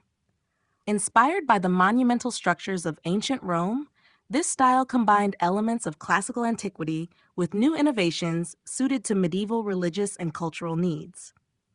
Romanesque architecture is best known for its massive stone churches, with thick walls, rounded arches, and sturdy columns. These structures, built to accommodate growing pilgrimages and religious communities, often featured barrel vaults or groin vaults to support heavy roofs. One of the most famous examples is the Santiago de Compostela Cathedral in Spain, a major pilgrimage site on the Camino de Santiago. The use of Roman-inspired rounded arches and symmetrical layouts gave Romanesque buildings a sense of order and permanence, while the relatively small windows contributed to dimly lit but atmospheric interiors. Sculpture played a vital role in Romanesque art, especially in the decoration of church facades, portals, and capitals. Stone relief carvings adorned tympanums above church entrances, depicting biblical scenes, Christ in majesty, or the Last Judgment. These intricate carvings, often dramatic and expressive, served as visual storytelling tools for an illiterate population, reinforcing Christian teachings through powerful imagery.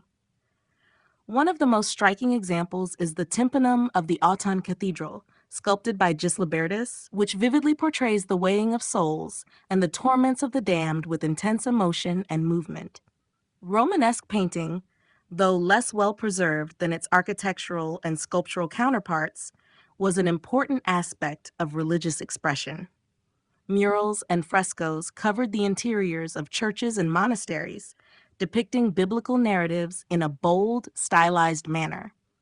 These paintings often featured elongated figures with solemn expressions, symbolic gestures, and a strong emphasis on religious themes rather than naturalism.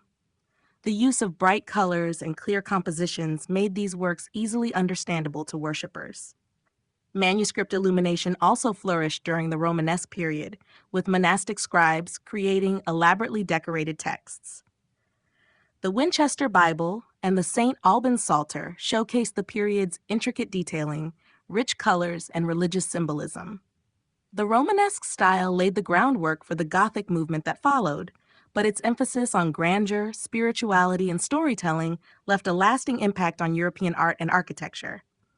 Its massive churches, expressive sculptures, and vivid paintings continue to evoke a sense of medieval devotion and artistic ingenuity. Gothic architecture and the age of cathedrals. Gothic architecture, which emerged in the 12th century and flourished into the 16th century, marked a dramatic shift from the heavy, fortress-like structures of the Romanesque period. This new style, characterized by soaring heights, intricate ornamentation, and an emphasis on light and space, reflected the growing influence of the church and the spiritual aspirations of medieval society. The construction of grand cathedrals became a defining feature of the era, transforming the skylines of European cities and symbolizing the power and devotion of the Christian faith. One of the key innovations of Gothic architecture was the pointed arch, which replaced the rounded arches of Romanesque buildings. This design allowed for greater flexibility in construction and helped distribute weight more efficiently, enabling builders to create taller, more open structures. Another crucial development was the ribbed vault, which provided additional support for ceilings while reducing the need for thick walls.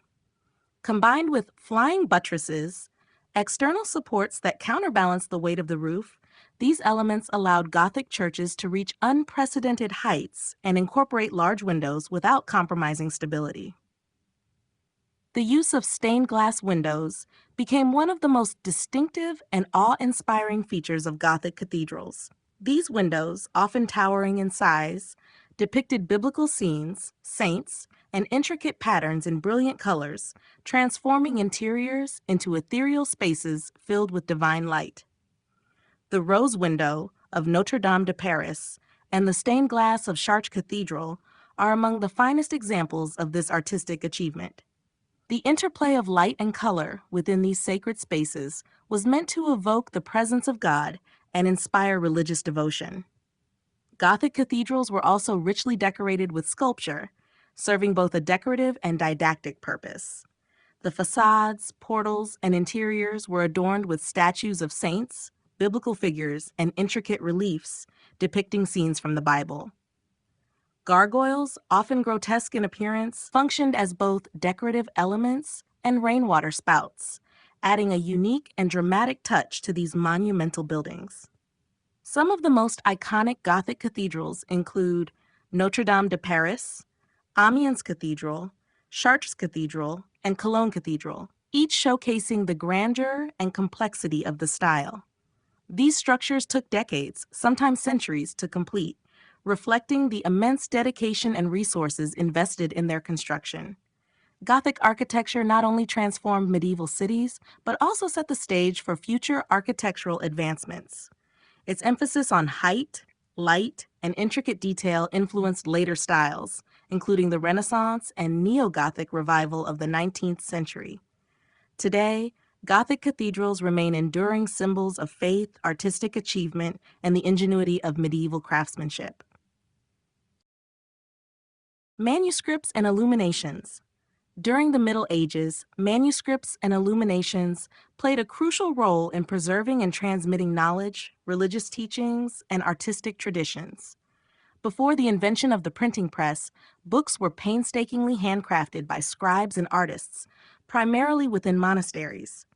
These illuminated manuscripts, adorned with intricate decorations, vivid colors, and gold leaf, were not just texts, but works of art that reflected the religious devotion and intellectual culture of medieval Europe. The process of creating a manuscript was labor-intensive and required the collaboration of skilled artisans. Scribes wrote the text by hand, using quills on parchment or vellum, materials made from treated animal skins. The script was often meticulously planned, following strict guidelines to ensure uniformity. Once the text was completed, illuminators added decorations, which ranged from simple embellished initials to elaborate full-page illustrations. These embellishments often contained symbolic imagery, reinforcing the sacred or scholarly content of the book. One of the most famous illuminated manuscripts is the Book of Kells, created by Irish monks around the 9th century.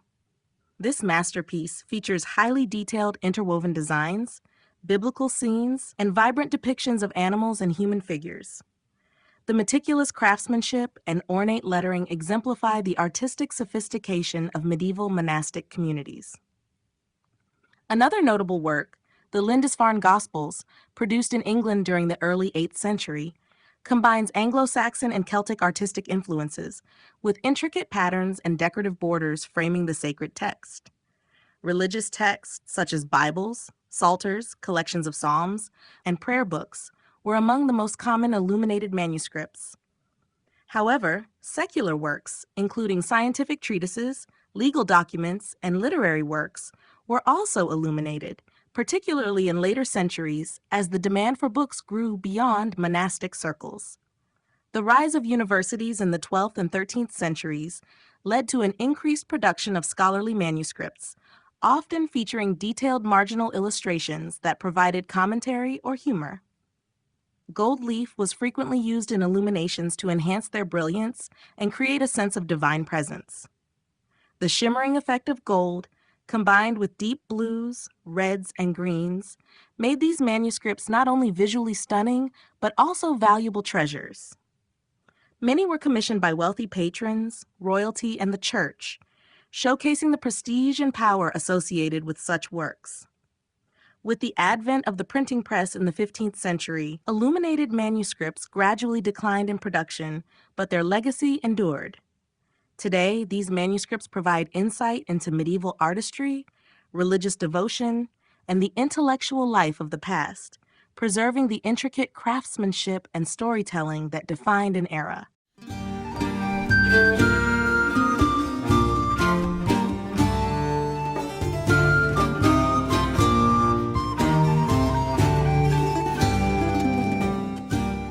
Chapter 5: The Renaissance, Rebirth of Humanism. The Renaissance, which emerged in Italy during the 14th century and spread across Europe in the following centuries, marked a profound cultural and artistic transformation. Rooted in the ideals of humanism, this period emphasized the revival of classical learning, the study of the natural world, and a renewed focus on human potential and achievement. Artists, scholars, and thinkers sought to break away from the medieval traditions dominated by religious themes, instead embracing a more balanced integration of the divine and the earthly. This intellectual and artistic awakening laid the foundation for some of history's greatest masterpieces. One of the defining features of Renaissance art was its return to classical ideals, inspired by the rediscovery of ancient Greek and Roman texts, sculptures, and architectural principles. Artists sought to create works that reflected harmony, proportion, and realism, moving away from the rigid symbolic forms of the Middle Ages. The study of perspective revolutionized painting and drawing, allowing artists to create the illusion of depth and three-dimensional space. Filippo Brunelleschi, an architect and engineer, pioneered linear perspective, a technique that transformed artistic composition and made paintings more lifelike. At the heart of the Renaissance were the works of legendary artists such as Leonardo da Vinci, Michelangelo, and Raphael. Leonardo's deep curiosity about science and nature influenced his masterpieces, including The Last Supper and Mona Lisa, which showcased his mastery of anatomy, light, and shadow. Michelangelo's sculptures, such as David and Pieta, emphasized the beauty of the human form, while his work on the Sistine Chapel ceiling remains one of the most celebrated achievements in art history. Raphael, known for his graceful compositions and delicate use of color, created masterpieces like The School of Athens, which reflected the Renaissance's intellectual spirit. Architecture also flourished during the Renaissance, with a return to the classical principles of symmetry and proportion. Brunelleschi's dome in Florence, designed for the Cathedral of Santa Maria del Fiore, became a symbol of the era's ingenuity. The works of Leon Battista Alberti and Andrea Palladio further refined Renaissance architectural ideals, influencing structures across Europe for centuries. The Renaissance extended beyond art, impacting literature, science, and philosophy. Writers such as Dante, Petrarch, and Machiavelli explored human nature and political thought, while scientists like Copernicus and Galileo challenged traditional views of the cosmos. The invention of the printing press by Johannes Gutenberg in the mid-15th century enabled the widespread dissemination of Renaissance ideas, accelerating cultural change. The Renaissance was more than an artistic movement. It was a profound shift in thought that reshaped Europe's cultural, intellectual, and social landscape. Its legacy continues to inspire art, architecture, and philosophy, reflecting humanity's enduring quest for knowledge, beauty, and self-expression. The early Renaissance in Italy. The early Renaissance in Italy, spanning roughly from the late 14th century to the mid-15th century, marked the beginning of a cultural revival that transformed art, architecture, and intellectual thought. Rooted in the rediscovery of classical antiquity, this period emphasized humanism, naturalism, and a scientific approach to artistic representation. Florence, a wealthy and politically influential city, became the epicenter of this artistic revolution, fueled by the patronage of powerful families such as the Medici, who supported artists, architects, and scholars in their pursuit of innovation. A defining characteristic of early Renaissance art was its focus on realism and perspective, breaking away from the rigid, symbolic styles of the Middle Ages. Artists sought to create more lifelike figures, using techniques such as linear perspective, chiaroscuro, light and shadow, and anatomical accuracy to enhance depth and naturalism. Filippo Brunelleschi, an architect and engineer, was one of the first to develop the mathematical principles of linear perspective, revolutionizing how space was depicted in painting. His architectural masterpiece, the dome of the Florence Cathedral, Santa Maria del Fiore, demonstrated a deep understanding of engineering and classical design, setting new standards for architectural achievement. One of the key painters of the early Renaissance was Masaccio, whose frescoes in the Brancacci Chapel, particularly the Tribute Money, showcased a mastery of perspective, light, and human emotion. His ability to create depth and volume in figures distinguished his work from medieval predecessors. Another influential artist, Fra Angelico, combined Renaissance techniques with a spiritual delicacy as seen in his frescoes at the convent of San Marco. Sculpture also flourished during this period, with Donatello leading the way in redefining the human form. His bronze statue of David, the first freestanding nude sculpture since antiquity, reflected a revival of classical ideals while maintaining a sense of movement and individuality. Donatello's work, along with that of Ghiberti, whose Gates of Paradise adorned the Florence Baptistery, demonstrated a newfound appreciation for classical harmony and storytelling. The early Renaissance was also deeply influenced by humanism, an intellectual movement that emphasized the study of ancient texts, philosophy, and the potential of the individual. Figures such as Leon Battista Alberti, both an artist and a theorist, wrote extensively on painting, architecture, and urban planning, advocating for a balance between art, science, and nature. This period laid the groundwork for the High Renaissance, as later masters like Leonardo da Vinci, Michelangelo, and Raphael built upon the innovations of their predecessors. The early Renaissance in Italy was not just a stylistic shift, but a profound reawakening of creativity, knowledge, and artistic ambition that reshaped European culture for centuries to come. The works of Leonardo da Vinci. Leonardo da Vinci, one of the most celebrated figures of the Renaissance, was a painter, sculptor, architect, scientist, and inventor whose artistic achievements set new standards in realism, composition, and technical mastery. His works embody the spirit of the Renaissance, blending art with scientific inquiry, and his relentless pursuit of knowledge influenced generations of artists. With his ability to capture human emotion, intricate detail, and atmospheric depth, Leonardo's paintings remain among the most iconic in art history.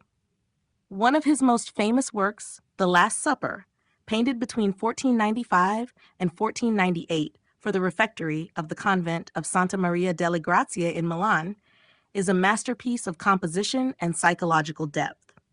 Depicting Christ and his disciples at the moment Jesus announces his impending betrayal, the painting captures individual expressions and gestures that convey shock, sorrow, and disbelief.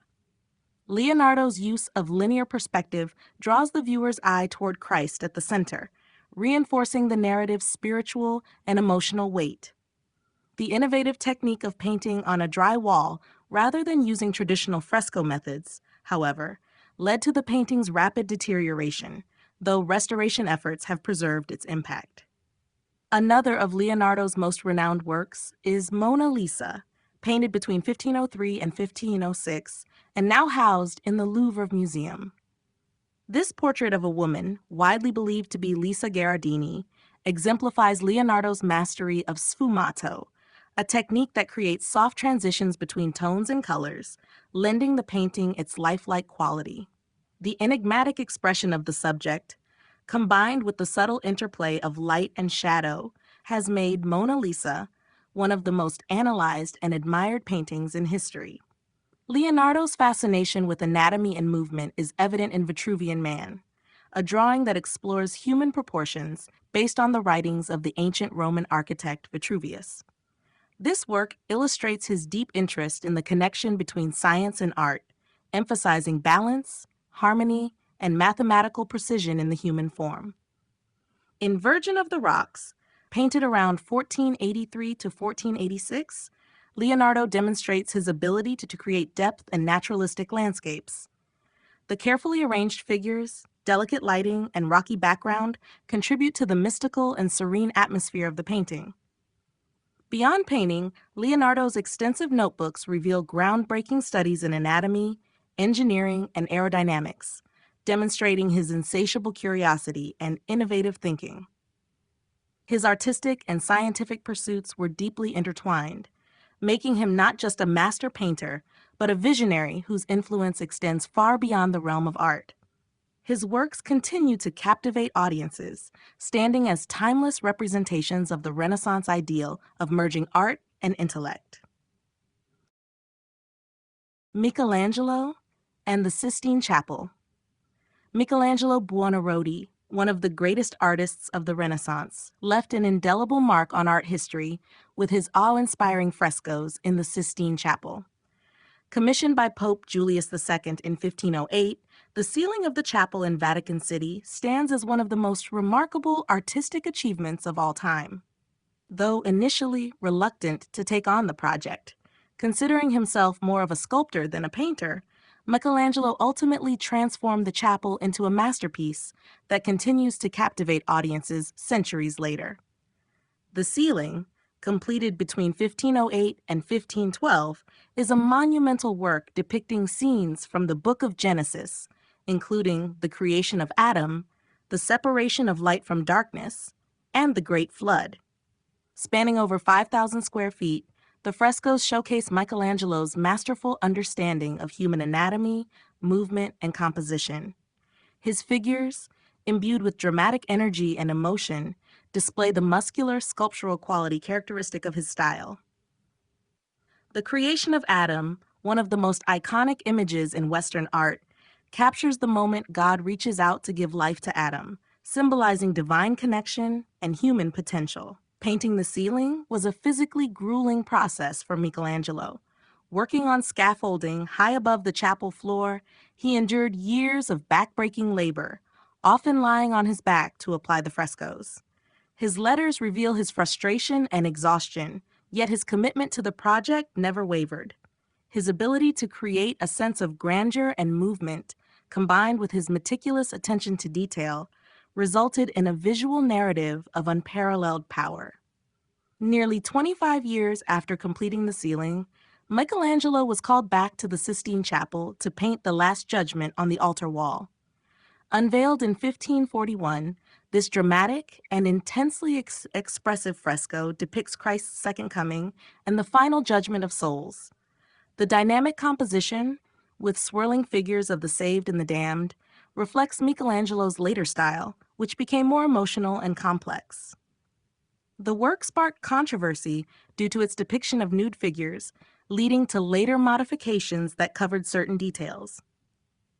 Michelangelo's frescoes in the Sistine Chapel represent the height of Renaissance artistic achievement, blending humanist ideals with religious devotion.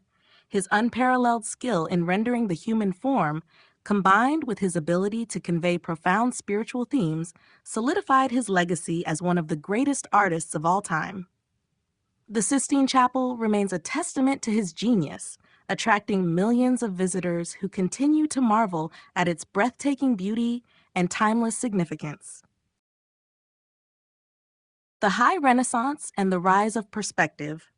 The High Renaissance, which flourished in Italy from the late 15th to the early 16th century, marked the pinnacle of artistic achievement in the Renaissance era. During this period, artists perfected techniques that had been developed in the early Renaissance, creating works characterized by balance, harmony, and naturalism. One of the most significant advancements in this period was the mastery of perspective, which allowed artists to depict space with remarkable accuracy and depth. This innovation, along with advancements in anatomy, light, and composition, resulted in some of the most celebrated works in Western art.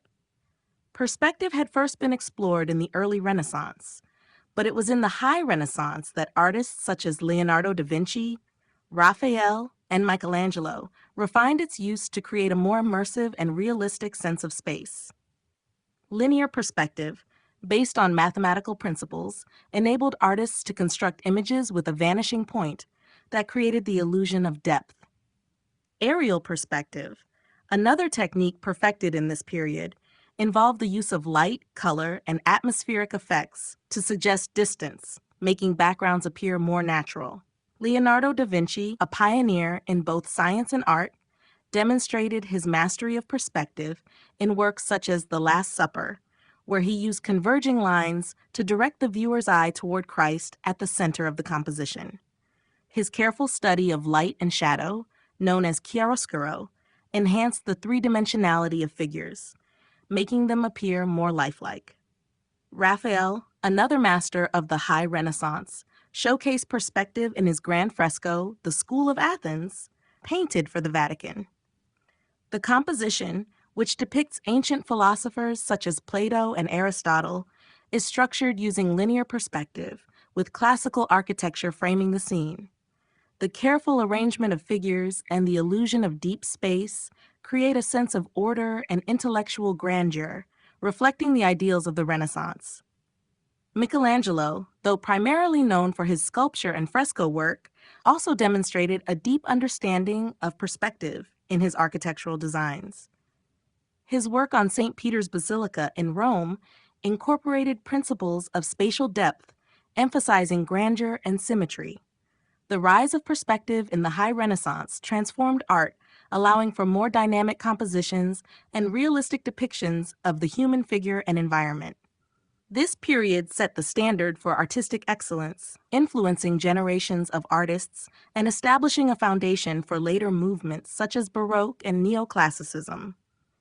The advancements in perspective during the High Renaissance not only enhanced artistic realism, but also reflected the era's broader intellectual pursuit of knowledge, order, and beauty. Northern Renaissance art, Dürer, Van Eyck, and more. The Northern Renaissance, which flourished in regions such as the Netherlands, Germany, and Flanders during the 15th and 16th centuries, developed alongside the Italian Renaissance, but maintained a distinct style and focus. While Italian artists emphasized classical ideals, proportion, and perspective, Northern Renaissance artists were renowned for their meticulous attention to detail, mastery of oil painting, and deep exploration of realism. Their works often depicted domestic life, landscapes, and religious subjects with astonishing precision, reflecting a blend of medieval traditions and humanist influences.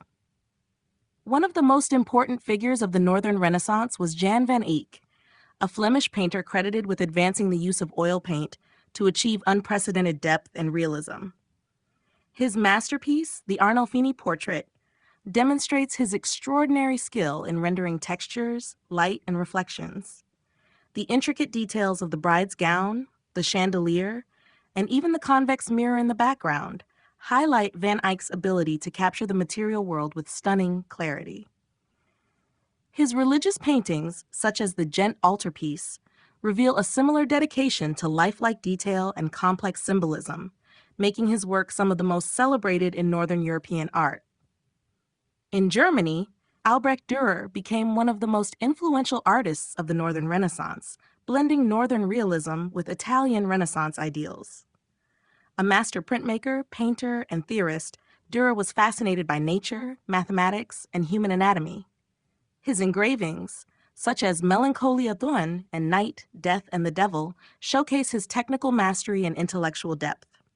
His self-portraits, particularly the famous 1500 depiction in which he presents himself in a Christ-like pose, reflect his deep engagement with artistic identity and individualism. Dürer's meticulous woodcuts and engravings helped spread Renaissance ideas across Europe, making him a key figure in the exchange of artistic innovations. Other notable Northern Renaissance artists include Hieronymus Bosch, known for his surreal and fantastical imagery in works such as The Garden of Earthly Delights, and Peter Bruegel the Elder, who focused on landscapes and peasant life. Bruegel's paintings, such as The Hunters in the Snow and The Peasant Wedding, provide vivid depictions of daily existence, offering social commentary while showcasing his mastery of composition and atmosphere. Northern Renaissance art was characterized by its emphasis on realism, intricate details, and a deep engagement with both religious and secular themes. Unlike the grandeur of Italian Renaissance art, Northern artists often focused on intimate settings and precise textures, creating works that continue to captivate viewers with their lifelike quality and profound symbolism. Their innovations, particularly in oil painting and printmaking, had a lasting impact on the course of Western art.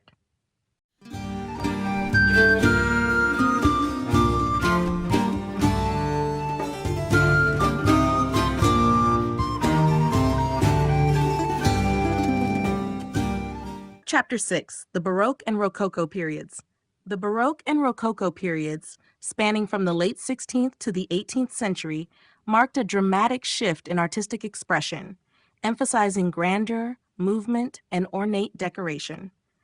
Originating in Italy, the Baroque period was deeply tied to the Catholic Church's Counter-Reformation, which sought to use art as a means of inspiring devotion and awe. The style was characterized by intense contrasts of light and shadow, dynamic compositions, and emotional intensity. As the Baroque era evolved, it gave way to the Rococo period, a more decorative and playful style that flourished in France and other parts of Europe. While both periods shared a love for opulence, Rococo leaned toward elegance, lightness, and themes of leisure and romance. Baroque art was defined by its dramatic use of chiaroscuro, the contrast between light and dark, which created a heightened sense of realism and depth. One of the greatest masters of this technique was Caravaggio, whose works such as The Calling of St. Matthew and Judith beheading Holofernes demonstrate a striking interplay of shadow and light, bringing biblical scenes to life with raw intensity. In sculpture, Gian Lorenzo Bernini was a leading figure, renowned for his ability to infuse marble with movement and emotion. His masterpiece, The Ecstasy of St. Teresa, captures a moment of divine revelation with stunning realism, embodying the theatrical quality of Baroque art. In painting, Peter Paul Rubens dominated the Baroque period with his large-scale compositions filled with dynamic movement and rich color. His works, such as The Descent from the Cross, reflect his mastery of dramatic storytelling. Meanwhile, Diego Velázquez, the Spanish court painter, created some of the most renowned works of the period, including Las Meninas, which displayed a sophisticated use of perspective and complex spatial relationships. By the early 18th century, the grandeur of Baroque art transitioned into the more playful and decorative Rococo style. This movement, which emerged in France, was characterized by pastel colors, curving lines, and themes of romance and leisure. Artists such as Jean-Antoine Watteau and François Boucher painted idyllic scenes of aristocratic life with soft brushstrokes and a dreamy quality. Jean-Honoré Fragonard's The Swing epitomized the Rococo spirit, capturing a lighthearted moment of flirtation with exquisite detail and movement. While Baroque art was dramatic and emotionally intense, Rococo art embraced elegance and frivolity. Together, these two periods shaped the cultural landscape of Europe, reflecting shifting social and political attitudes. The Baroque and Rococo styles remain celebrated for their ability to evoke emotion, tell compelling stories, and create a sense of grandeur that continues to captivate audiences today. The Baroque, drama and emotion. The Baroque period, which flourished from the late 16th to the early 18th century, was a time of artistic grandeur, emotional intensity, and theatricality. Emerging in the wake of the Catholic Church's Counter-Reformation, Baroque art sought to inspire devotion and awe, using dramatic compositions, rich colors, and striking contrasts of light and shadow. Unlike the harmonious balance of the Renaissance, Baroque artists embraced movement, tension, and energy, creating works that conveyed powerful emotions and a sense of immediacy. One of the defining characteristics of Baroque art was its use of chiaroscuro, the contrast between light and dark, to enhance drama and depth. Caravaggio, one of the most influential painters of the period, revolutionized art with his naturalistic figures and bold lighting. His masterpiece, The Calling of St. Matthew, depicts a biblical scene infused with a sense of real-world immediacy as divine light cuts through the darkness, illuminating the moment of spiritual awakening.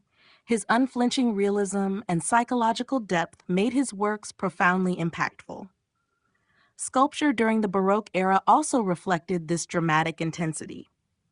Gian Lorenzo Bernini, the leading sculptor of the period, brought marble to life with his dynamic and theatrical compositions. His masterpiece, The Ecstasy of St. Teresa, captures a moment of divine revelation with flowing drapery and expressive movement that seemed to defy the static nature of stone.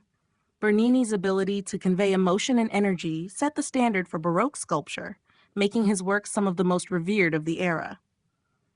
In painting, Peter Paul Rubens epitomized the Baroque style with his grand swirling compositions filled with muscular figures, vibrant colors, and dramatic action. His works, such as The Elevation of the Cross, showcase his mastery of movement and emotion, drawing viewers into the intensity of the narrative. Similarly, Diego Velázquez, a Spanish master of the Baroque period, used subtle yet powerful techniques to create depth and realism. His masterpiece Las Meninas not only captures a fleeting moment, but also challenges the viewer's perspective, adding layers of complexity to the scene. Baroque architecture mirrored the drama of painting and sculpture, with grand churches and palaces designed to overwhelm and inspire. Ornate facades, intricate details, and sweeping curves created a sense of movement and opulence. The Palace of Versailles, with its lavish decoration and expansive halls, exemplifies the grandeur of the Baroque aesthetic. At its core, the Baroque period was about engaging the senses and evoking emotion. Whether through the intensity of a painting, the fluidity of a sculpture, or the magnificence of architecture, Baroque artists transformed art into a spectacle that continues to captivate and inspire audiences today. Caravaggio and the influence of light. Caravaggio, one of the most revolutionary painters of the Baroque period, transformed the use of light in art, creating a dramatic and emotionally charged style that would influence generations of artists. His mastery of chiaroscuro, the stark contrast between light and dark, brought an unprecedented level of realism and psychological depth to his paintings. By illuminating key figures while casting deep shadows around them, he heightened the drama of his compositions, making religious and mythological scenes feel immediate and intensely human. Unlike the idealized figures of the Renaissance, Caravaggio painted real people with raw, naturalistic details, often using common folk as models for saints and biblical figures. His groundbreaking approach can be seen in The Calling of St. Matthew, where a beam of light cuts through the darkness, highlighting Matthew's moment of spiritual awakening. The painting's use of strong diagonal lighting not only draws the viewer's eye to the central figure, but also enhances the dramatic tension between the characters. Another masterpiece, Judith beheading Holofernes, showcases Caravaggio's ability to manipulate light to evoke raw emotion. The gruesome scene, with Judith's determined expression and the visceral depiction of blood, becomes even more intense due to the focused illumination. The deep shadows in the background add to the sense of mystery and violence, immersing the viewer in the drama of the moment. Caravaggio's approach to light was not just a technical innovation. It was also a storytelling device. By directing attention to key elements of a scene, he heightened the emotional impact and made religious narratives more accessible to viewers. His painting, The Supper at Emmaus, demonstrates this perfectly, as the warm glow on Christ's face emphasizes his divine presence, contrasting sharply with the darker surroundings. Caravaggio's influence spread rapidly across Europe, inspiring a movement known as Caravagism, where artists adopted his dramatic lighting and realistic figures. Painters such as Artemisia Gentileschi, George de la Tour, and Rembrandt drew inspiration from his use of light to create their own powerful and emotionally rich works. Gentileschi's Judith slaying Holofernes echoes Caravaggio's intensity, while Latour's candlelit compositions take chiaroscuro to new levels of subtlety. Caravaggio's legacy extends far beyond the Baroque period. His revolutionary use of light changed the course of Western art, influencing filmmakers, photographers, and modern artists. By merging realism with dramatic illumination, he created a powerful visual language that continues to shape artistic expression today. Rococo, elegance and playfulness. The Rococo period, emerging in the early 18th century, was a reaction against the grandeur and intensity of the Baroque style. While Baroque art was dramatic and emotional, Rococo embraced lightness, elegance, and playful themes. Originating in France during the reign of Louis XV, Rococo art flourished in aristocratic circles, reflecting the refined tastes and leisurely lifestyles of the elite. Characterized by pastel colors, delicate ornamentation, and fluid compositions, Rococo art exuded an air of romance, charm, and theatricality. One of the defining features of Rococo painting was its emphasis on graceful movement and softness. Unlike the dramatic contrasts and powerful figures of the Baroque, Rococo paintings often depicted scenes of love, courtship, and leisure in idyllic landscapes or lavish interiors. Jean-Antoine Watteau, one of the pioneers of the style, perfected this aesthetic in works such as Pilgrimage to Cythera, which portrays elegantly dressed couples engaging in flirtatious conversation in a dreamlike setting. His ability to capture fleeting moments of beauty and pleasure became a hallmark of Rococo art. Another key figure of the Rococo period was François Boucher, who created paintings filled with sensuality and fantasy. His works, such as Diana resting after her bath, often depicted mythological subjects with a playful and sometimes erotic tone. Boucher's use of soft brushstrokes, pastel hues, and luxurious fabrics gave his paintings an intimate and decorative quality that was highly sought after by the French aristocracy. Perhaps the most famous example of Rococo's playful spirit is Jean-Honoré Fragonard's The Swing. This iconic painting captures a young woman dressed in an opulent gown as she swings through the air, her slipper flying off, while her lover gazes up at her from the bushes. The scene is filled with flirtation and mischief, exemplifying the lighthearted and indulgent nature of Rococo art. The soft lighting, pastel colors, and lush greenery create an almost dreamlike atmosphere, emphasizing beauty and pleasure over moral or historical themes. Rococo art extended beyond painting into architecture, sculpture, and interior design, influencing the decoration of palaces and salons. Interiors were adorned with intricate moldings, gilded details, and elegant curves. The Palace of Versailles, particularly in the later years, incorporated Rococo elements, with its opulent chandeliers, delicate furniture, and pastel-hued ceilings. While the Rococo style was criticized for its excess and lack of serious subject matter, it remains a significant chapter in art history, representing an era of refined taste and artistic innovation. Its emphasis on elegance and playfulness continues to captivate audiences, offering a glimpse into a world of beauty, romance, and lighthearted charm. The role of art in absolutism.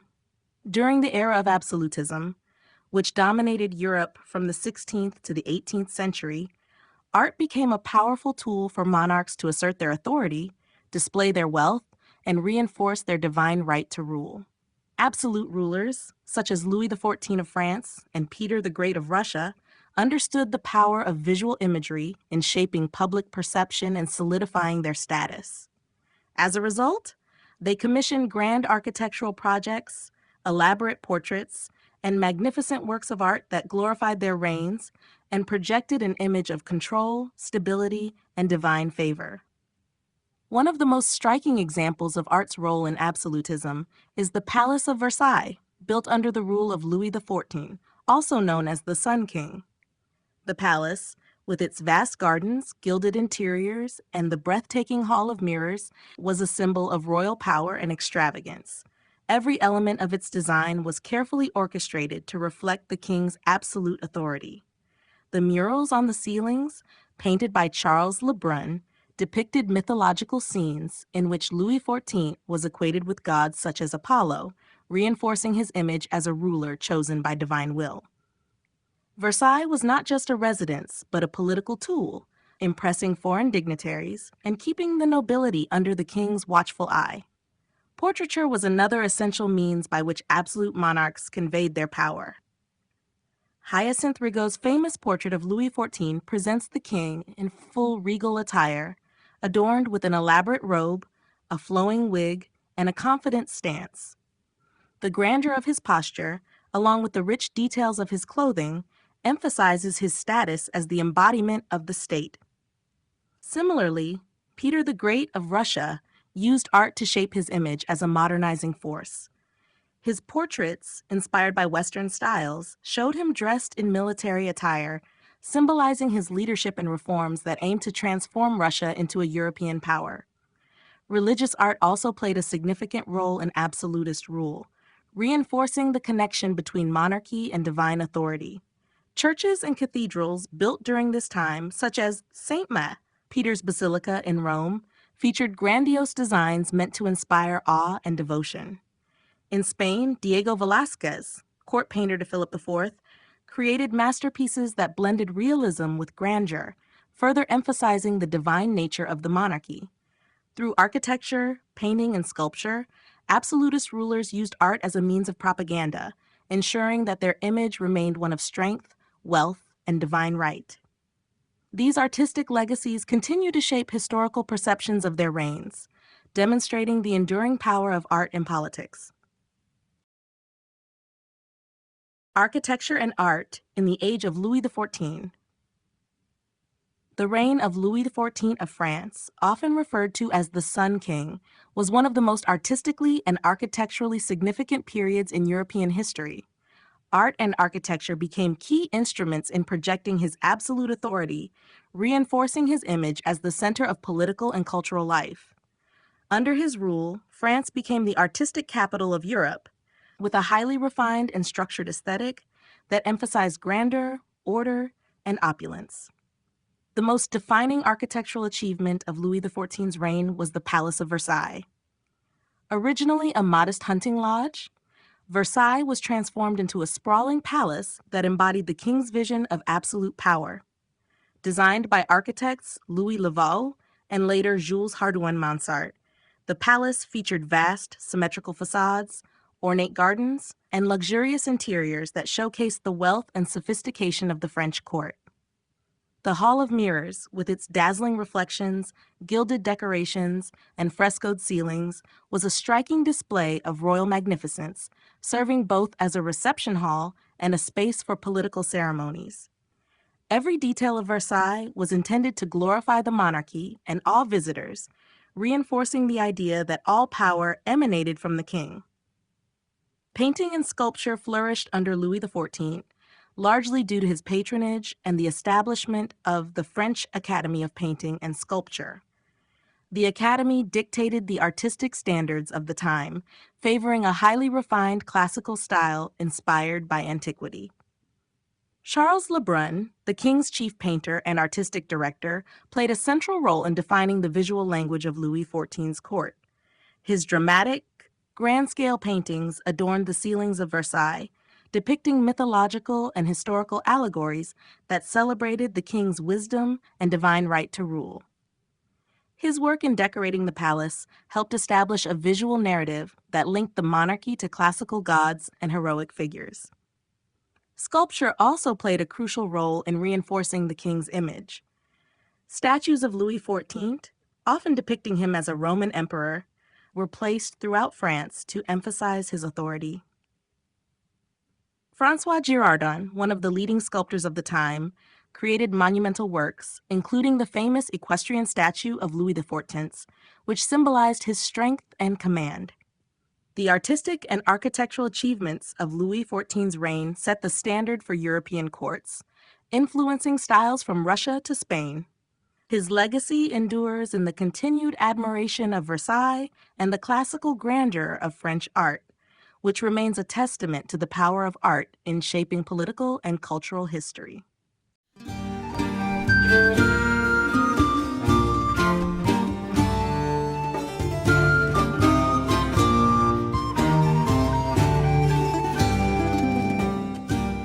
Chapter 7: The Enlightenment and the Rise of Neoclassicism.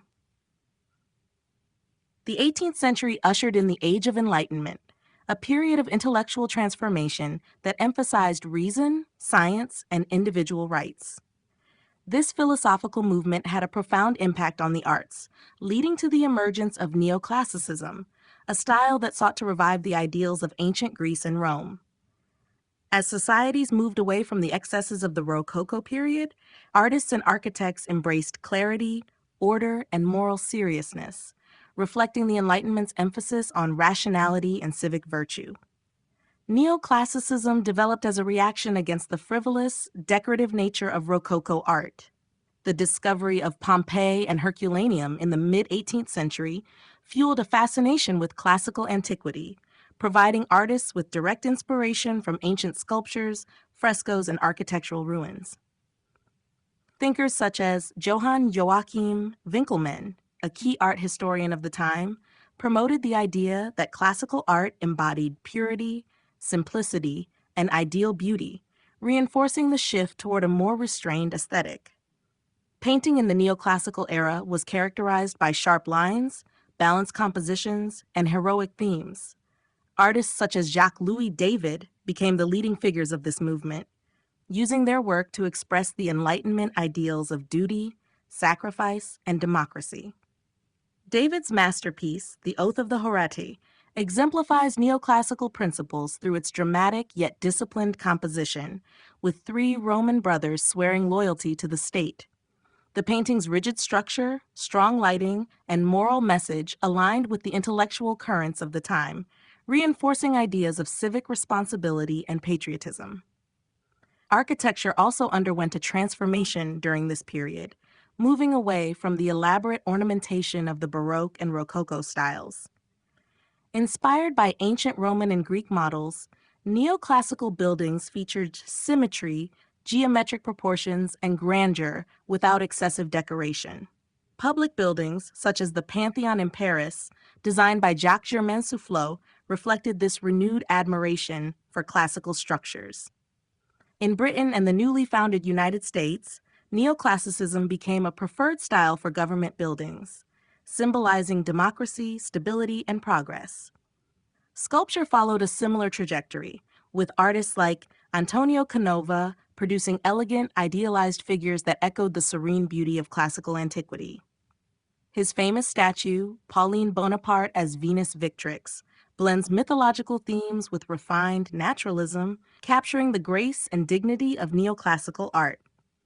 As the Enlightenment spread revolutionary ideas across Europe and the Americas, neoclassicism became more than just an artistic movement. It was a visual language of revolution, democracy, and intellectual progress. Whether in paintings, architecture, or sculpture, this style embodied the rationality and ideals that shaped modern political and cultural thought. Art in the Age of Reason. The Age of Reason, also known as the Enlightenment, was a period of intellectual and cultural transformation that emphasized logic, scientific inquiry, and human progress. This shift in thought profoundly influenced the arts, steering them away from the ornate excesses of the Baroque and Rococo styles toward a more structured, rational, and morally instructive aesthetic. Art became a means of expressing the ideals of clarity, civic virtue, and philosophical inquiry, reflecting the broader intellectual trends of the time. One of the most significant artistic developments of the Age of Reason was the rise of neoclassicism, a movement that sought inspiration from the art and architecture of ancient Greece and Rome. The discovery of the ruins of Pompeii and Herculaneum in the mid-18th century fueled a fascination with antiquity, leading artists to embrace classical ideals of harmony, proportion, and restraint. This return to classical principles aligned with Enlightenment values, which emphasized order and reason over emotion and extravagance. Jacques-Louis David emerged as one of the leading neoclassical painters, using his work to convey Enlightenment principles. His painting, The Oath of the Horai, exemplifies the era's ideals, depicting a dramatic yet disciplined scene of Roman brothers pledging loyalty to their state. The rigid composition, strong lines, and emphasis on duty and sacrifice reflect the Enlightenment's focus on moral clarity and civic responsibility. David's later works, including his portraits of Napoleon Bonaparte, continued to blend political propaganda with classical form, reinforcing the power of reason and leadership. Portraiture flourished during this period, as it became a means of celebrating individual achievement and intellectual prowess. Artists such as Joseph Wright of Derby captured the scientific spirit of the time with paintings like An Experiment on a Bird in the Air Pump, which portrays a dramatic moment of scientific discovery illuminated by a single light source. This focus on reason and inquiry mirrored the Enlightenment's embrace of empirical knowledge and the advancement of human understanding. Architecture also reflected the ideals of the Age of Reason, moving away from the excessive ornamentation of previous styles. Buildings became more symmetrical and structured, inspired by Roman temples and Greek civic architecture. The Pantheon in Paris, designed by Jacques-Germain Soufflot, is a prime example of this shift, with its classical columns, grand dome, and emphasis on geometric balance, symbolizing intellectual and political progress. As Enlightenment ideas spread across Europe and the Americas, art became a tool for education, political discourse, and social change. Whether in painting, sculpture, or architecture, the Age of Reason left an enduring artistic legacy that celebrated human potential, knowledge, and the pursuit of truth. The influence of classical antiquity. Throughout history, classical antiquity has served as a cornerstone of artistic inspiration, influencing countless generations of artists, architects, and thinkers. The ideals of ancient Greek and Roman art, with their emphasis on harmony, proportion, and idealized beauty, experienced a powerful revival during the Renaissance and again in the 18th century neoclassical movement. These classical principles shaped not only the visual arts, but also the philosophical and political ideals of the Enlightenment and beyond.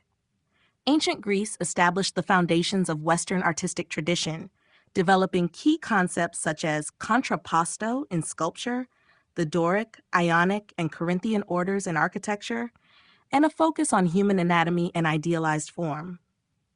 Greek sculptors such as Phidias and Polykleitos perfected the representation of the human body, seeking balance and realism while maintaining a sense of divine perfection. Their works, including the famous Discobolus, discus thrower, and Doraphoros, spear bearer, set the standard for centuries of artistic endeavors. The Romans later adapted and expanded upon these Greek traditions, incorporating grand architectural feats such as the Colosseum, the Pantheon, and the aqueducts. which demonstrated a mastery of engineering and design that influenced later European architecture. During the Renaissance, artists and architects such as Leonardo da Vinci, Michelangelo, and Raphael looked to antiquity for inspiration, merging classical beauty with newfound techniques in perspective and realism. Michelangelo's David reflects the Greek emphasis on idealized human form, while Raphael's School of Athens pays direct homage to classical philosophy, featuring figures like Plato and Aristotle in a grand Roman-inspired architectural setting. The Renaissance was not merely a rebirth of ancient styles, but a reinterpretation that fused classical ideals with contemporary innovation. In the 18th century, the rediscovery of ancient ruins in Pompeii and Herculaneum reignited a passion for antiquity, giving rise to the neoclassical movement. Artists such as Jacques-Louis David and architects like Jacques-Germain Soufflot embraced the symmetry, simplicity, and moral clarity of classical art.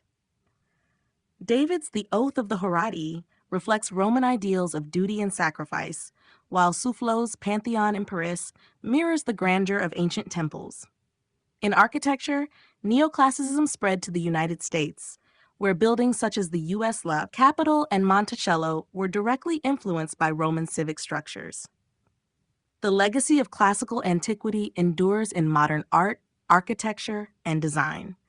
From neoclassical government buildings to sculptures that still reference Greek idealism, the influence of ancient Greece and Rome remains deeply embedded in the cultural fabric of the Western world, continuing to shape artistic and architectural expressions today. Neoclassicism in painting and sculpture. Neoclassicism emerged in the mid-18th century as a reaction against the ornate and decorative Rococo style, drawing inspiration from the ideals of ancient Greece and Rome. This movement was deeply influenced by the Enlightenment, emphasizing reason, order, and moral virtue. Artists sought to create works that reflected clarity, simplicity, and idealized forms, rejecting the excesses of previous artistic trends. Neoclassicism in painting and sculpture became a powerful vehicle for political and philosophical messages, reinforcing civic duty, heroism, and rational thought. In painting, neoclassicism was characterized by sharp lines, balanced compositions, and a restrained color palette. The leading figure of this movement was Jacques-Louis David, whose works became closely associated with the political ideals of the time. His masterpiece, The Oath of the Horatii, exemplifies the key features of neoclassicism, depicting three Roman brothers swearing loyalty to their state in a rigid, geometrically structured scene. The strong use of light and shadow, along with precise detailing, emphasizes the stoic heroism and moral clarity of the figures. Another significant work by David, The Death of Socrates, portrays the ancient philosopher's final moments with a sense of dignity and intellectual resolve, reinforcing the Enlightenment's admiration for rational thought and sacrifice for justice. As the French Revolution unfolded, David's art took on an overtly political role, with paintings such as The Death of Marat serving as propaganda for the revolutionary cause. His ability to blend classical aesthetics with contemporary events cemented neoclassicism as a style deeply tied to political and social change.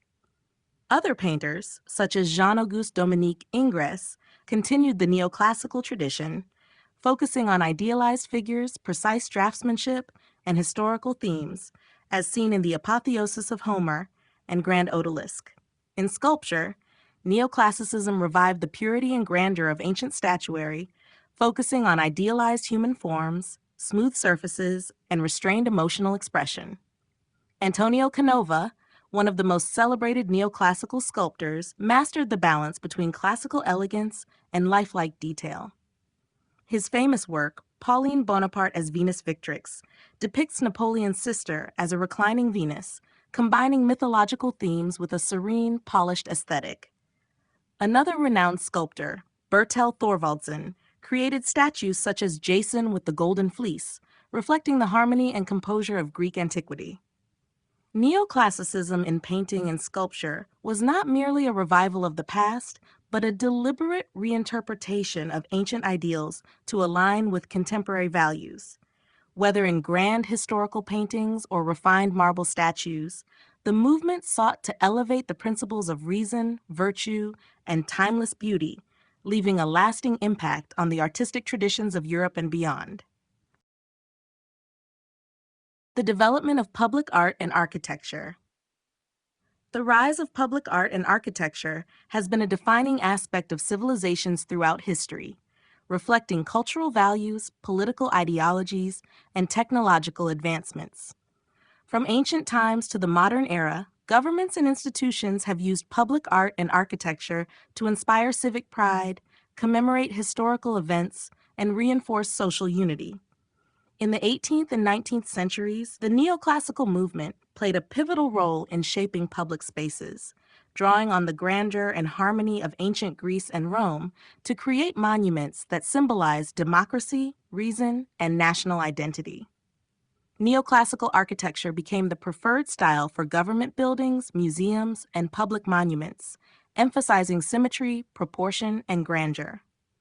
The rediscovery of Pompeii and Herculaneum fueled a renewed admiration for classical ideals, influencing architects such as Jacques-Germain Soufflot and Étienne-Louis Boullée. Soufflot's Pantheon in Paris, originally designed as a church and later repurposed as a mausoleum for national heroes, exemplifies the neoclassical emphasis on monumental form and civic purpose. The building's vast dome and classical columns evoke the majesty of ancient Roman temples, reinforcing its status as a symbol of intellectual and political progress. In the newly founded United States, neoclassical architecture became the visual language of democracy, with buildings such as the U.S. Capitol, the White House, and Thomas Jefferson's Monticello directly inspired by Greek and Roman prototypes. These structures were designed to convey ideals of stability, rational governance, and civic virtue, aligning with Enlightenment principles that shaped the nation's political foundations. Similarly, in Britain, architect John Soane integrated classical elements into public institutions, such as the Bank of England, creating a sense of order and permanence that reflected the country's expanding influence. Public art also flourished during this period, with large-scale sculptures and monuments commemorating historical figures and national achievements.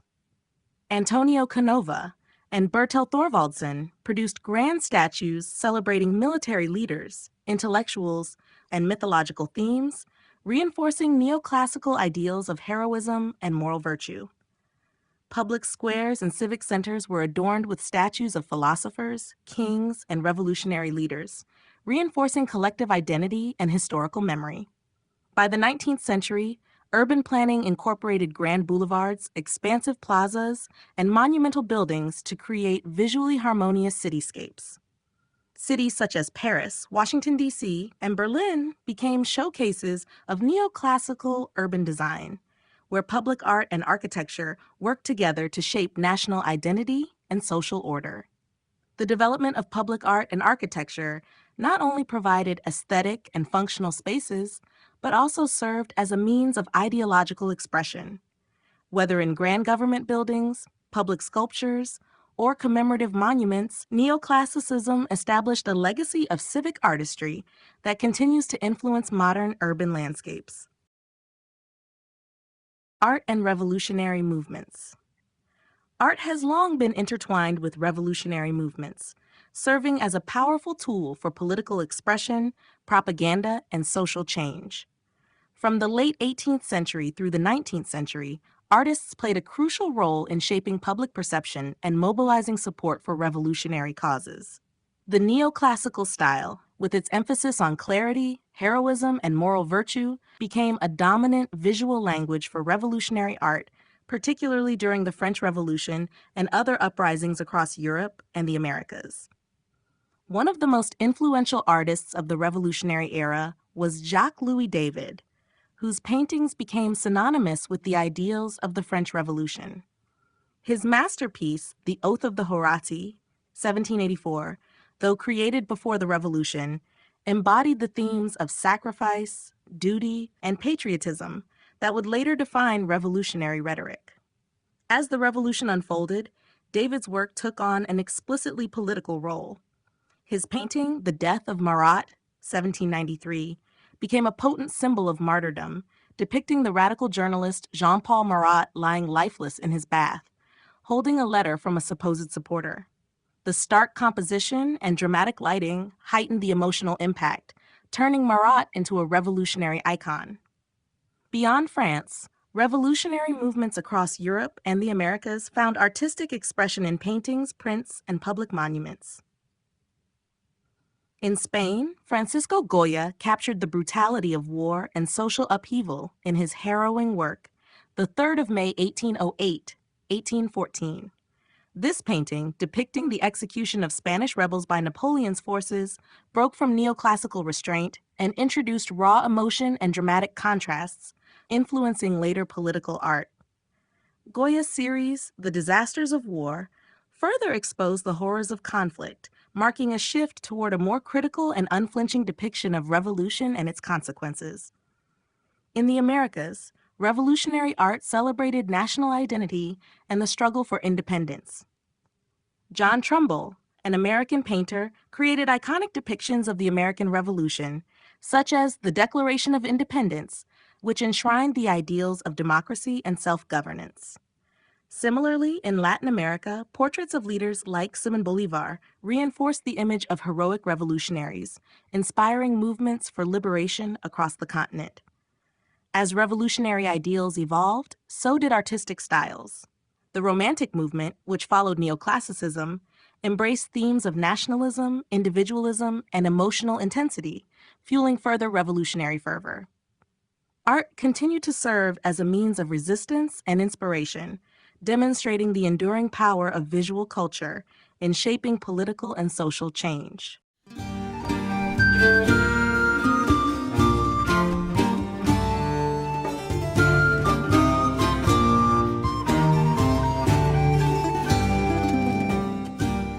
Chapter 8: Romanticism and Early Modernism. The 19th century was a period of profound artistic transformation, marked by the emergence of Romanticism and the gradual shift toward early modernism. Romanticism arose as a reaction against the rationality and order of neoclassicism, embracing emotion, imagination, and the power of nature. Artists sought to capture intense feelings, dramatic scenes, and the sublime, moments of awe and terror that transcended human understanding. By the mid to late 19th century, art began evolving further, moving toward new ways of seeing and interpreting the world, laying the groundwork for the radical innovations of modernism. Romantic painters rejected the restraint and formality of earlier artistic traditions, favoring dynamic compositions and rich, vibrant colors. Eugène Delacroix, one of the leading figures of Romanticism, infused his canvases with dramatic movement and deep emotion. His masterpiece, Liberty Leading the People, 1830, captures the spirit of revolution, depicting a symbolic figure of liberty guiding a diverse group of citizens in the fight for freedom. The painting's expressive brushwork and bold color palette became hallmarks of Romantic art.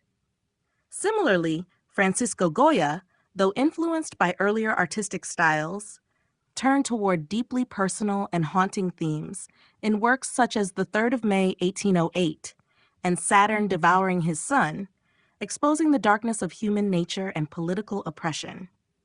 In England, J.M.W. Turner revolutionized landscape painting with his dramatic use of light and color. His seascapes and stormy skies, such as in The Slave Ship, conveyed raw emotion and the overwhelming forces of nature. Likewise, Caspar David Friedrich, a German Romantic painter, explored themes of solitude and transcendence, often depicting lone figures gazing at vast, mysterious landscapes, as seen in Wanderer Above the Sea of Fog. As the Industrial Revolution transformed society, new artistic movements emerged in response. Realism, led by painters like Gustave Courbet, rejected the idealized visions of Romanticism in favor of everyday life and social reality. Courbet's The Stonebreakers depicted laborers with an unembellished, almost photographic realism, emphasizing their struggle and dignity. By the late 19th century, the seeds of modernism were taking root. Impressionism, pioneered by artists such as Claude Monet and Edgar Degas, broke with traditional academic techniques, favoring loose brushstrokes and capturing fleeting moments of light and movement. Meanwhile, new ideas in literature, philosophy, and science influenced art, pushing boundaries in ways that would eventually lead to Cubism, Expressionism, and Surrealism in the early 20th century. Romanticism and early modernism marked a period of artistic rebellion, where the focus shifted from idealized forms to personal expression, setting the stage for the radical transformations that would define the modern era. The birth of Romanticism. Romanticism emerged in the late 18th century as a reaction against the rationalism and order of the Enlightenment and neoclassicism. It was a movement that celebrated emotion, individualism, imagination, and the sublime, often emphasizing the power of nature and the mysteries of human experience. Romantic artists sought to break free from the rigid structures of the past, embracing dramatic compositions, rich colors, and deeply expressive themes that conveyed profound feelings. This shift in artistic thought reflected broader societal changes, including political revolutions, industrialization, and a growing interest in national identity and folklore. One of the earliest sparks of Romanticism came in response to the French Revolution, 1789 to 1799, which inspired themes of heroism, freedom, and struggle. The movement also reflected a disillusionment with the Enlightenment's emphasis on reason, as artists and writers turned toward more personal, emotional, and even irrational expressions of human experience. Jean-Jacques Rousseau, a philosopher whose ideas greatly influenced Romanticism, argued for the primacy of feeling over logic, advocating for a return to nature and the innocence of the individual spirit. In the visual arts, Romanticism rejected the strict symmetry and cool rationality of neoclassicism, instead favoring dynamic compositions and heightened drama. Eugène Delacroix, one of the foremost Romantic painters, used vibrant color and expressive brushwork to create emotionally charged works like Liberty Leading the People, 1830, which depicted a personification of liberty leading revolutionaries through the streets of Paris. His rival, Théodore Géricault, captured the raw intensity of human suffering in The Raft of the Medusa, 1818 to 1819, a monumental painting that depicted shipwreck survivors clinging to life in a turbulent sea. The work's chaotic composition and stark realism shocked audiences, embodying the romantic fascination with tragedy and human resilience. Landscape painting also became a key genre within Romanticism, emphasizing nature's vastness and power over human beings. JMW. Turnershire in England created atmospheric, almost abstract landscapes filled with swirling clouds and dramatic light, such as in The Slave Ship, 1840. Similarly, German painter Caspar David Friedrich explored themes of solitude and spirituality in works like Wanderer Above the Sea of Fog, 1818, where a lone figure gazes over a mysterious fog-covered landscape, symbolizing introspection and the infinite. Romanticism spread beyond painting to literature, music, and philosophy, influencing figures such as Lord Byron, Mary Shelley, Ludwig van Beethoven, and Francisco Goya. It was more than an artistic movement. It was a shift in consciousness, celebrating the unpredictable, the emotional, and the deeply personal, setting the stage for modern ideas of artistic freedom and self-expression. Romanticism in landscape and portraiture. Romanticism brought a profound transformation to both landscape painting and portraiture, elevating them beyond mere representations of reality to deeply expressive, emotional, and symbolic works of art. In contrast to the rigid formalism of neoclassicism, Romantic artists sought to capture the sublime, nature's power, mystery, and grandeur, as well as the depth of human emotion and individualism in their portraits. These works were often imbued with dramatic lighting, rich color palettes, and a sense of movement, reflecting the Romantic fascination with the forces of nature and the complexities of the human soul. Landscape painting flourished under Romanticism, with artists emphasizing the vastness, unpredictability, and sometimes terrifying aspects of the natural world. J.M.W. Turner, one of the most influential Romantic painters, used swirling brushstrokes and luminous color to create atmospheric, almost dreamlike landscapes. His painting, The Slave Ship, 1840, is a striking example, depicting a violent sea under a burning sky, where human suffering is dwarfed by nature's overwhelming force. Turner's approach to landscape painting was not about capturing an exact location, but rather evoking an emotional response to nature's power. Similarly, Caspar David Friedrich, a German Romantic painter, created contemplative and introspective landscapes, often featuring lone figures gazing over vast, fog-covered mountains or stormy seas. Works like Wanderer Above the Sea of Fog, 1818, symbolized human insignificance before nature's immensity and the pursuit of deeper philosophical meaning. In portraiture, Romantic artists sought to convey the inner world of their subjects rather than just their external appearance. Faces were often painted with dramatic lighting and expressive gestures, reflecting deep emotion or psychological intensity. Theodore Géricault brought Romantic ideals to portraiture with works such as Portraits of the Insane, 1822, which depicted individuals suffering from mental illness with raw realism and empathy, challenging traditional notions of beauty and representation. Unlike earlier, idealized portraits, these works emphasized human vulnerability and complexity. Another notable Romantic portraitist was Franz Xaver Winterhalter, who painted nobility and aristocracy with a sense of dreamlike elegance and emotion. His portraits of Empress Eugenie and other European royalty captured both their status and an air of romantic idealization, blending reality with an almost poetic softness.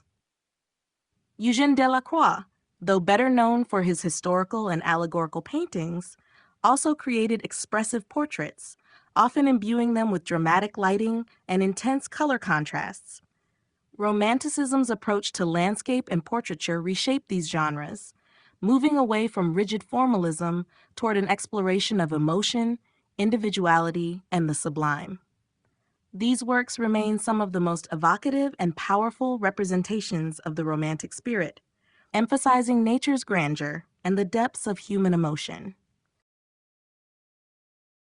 The symbolism of emotion and nature.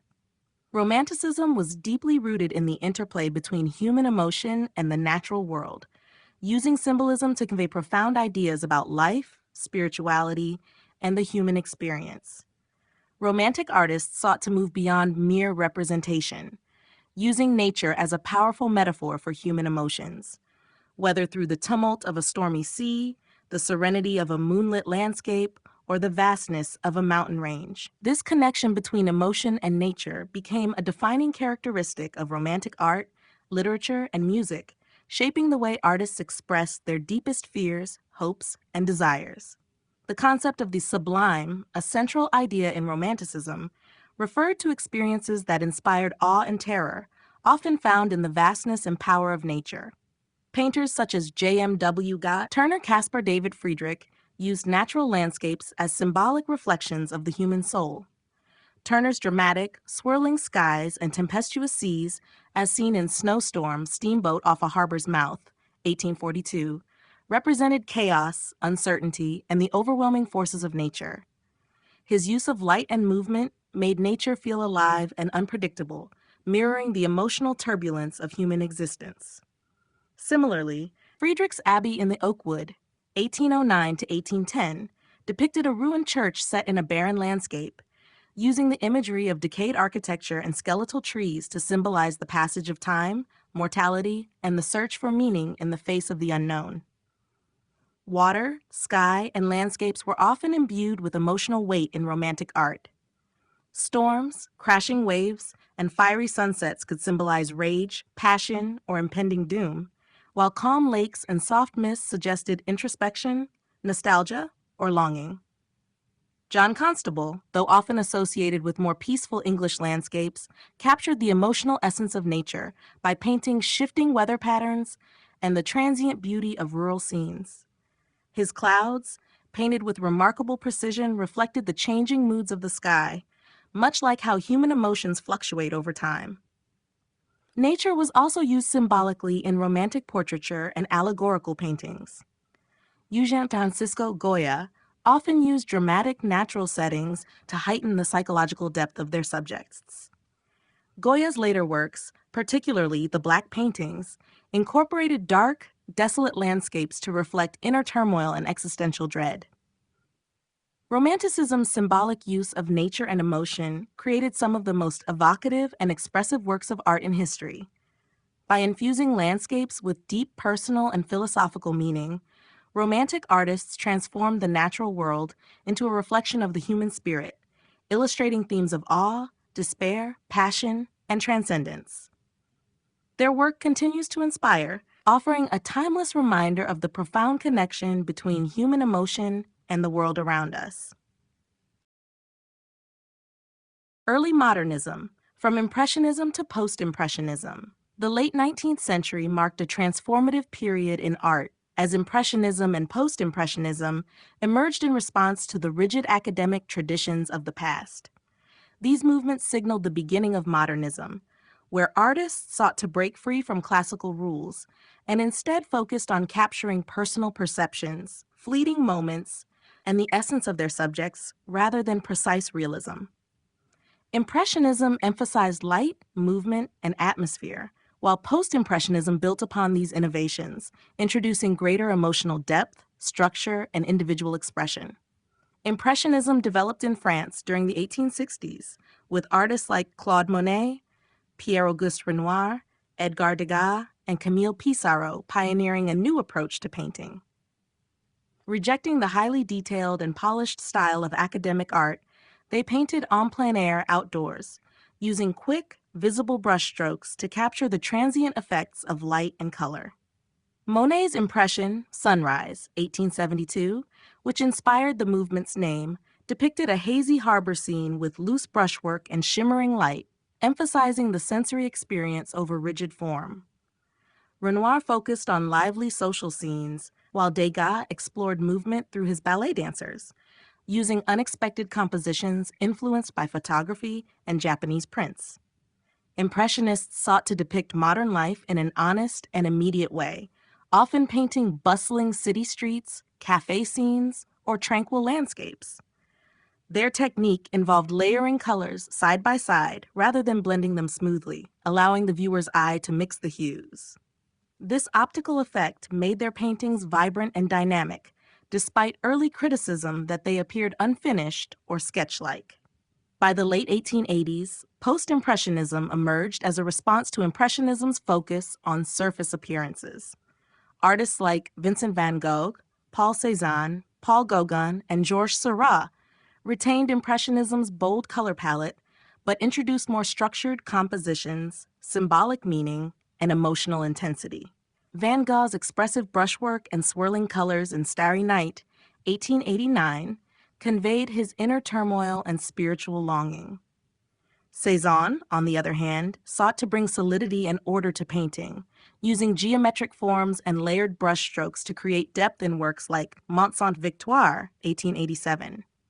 Gauguin explored themes of exoticism and spirituality, rejecting Western realism in favor of simplified forms and symbolic color, as seen in Where Do We Come From?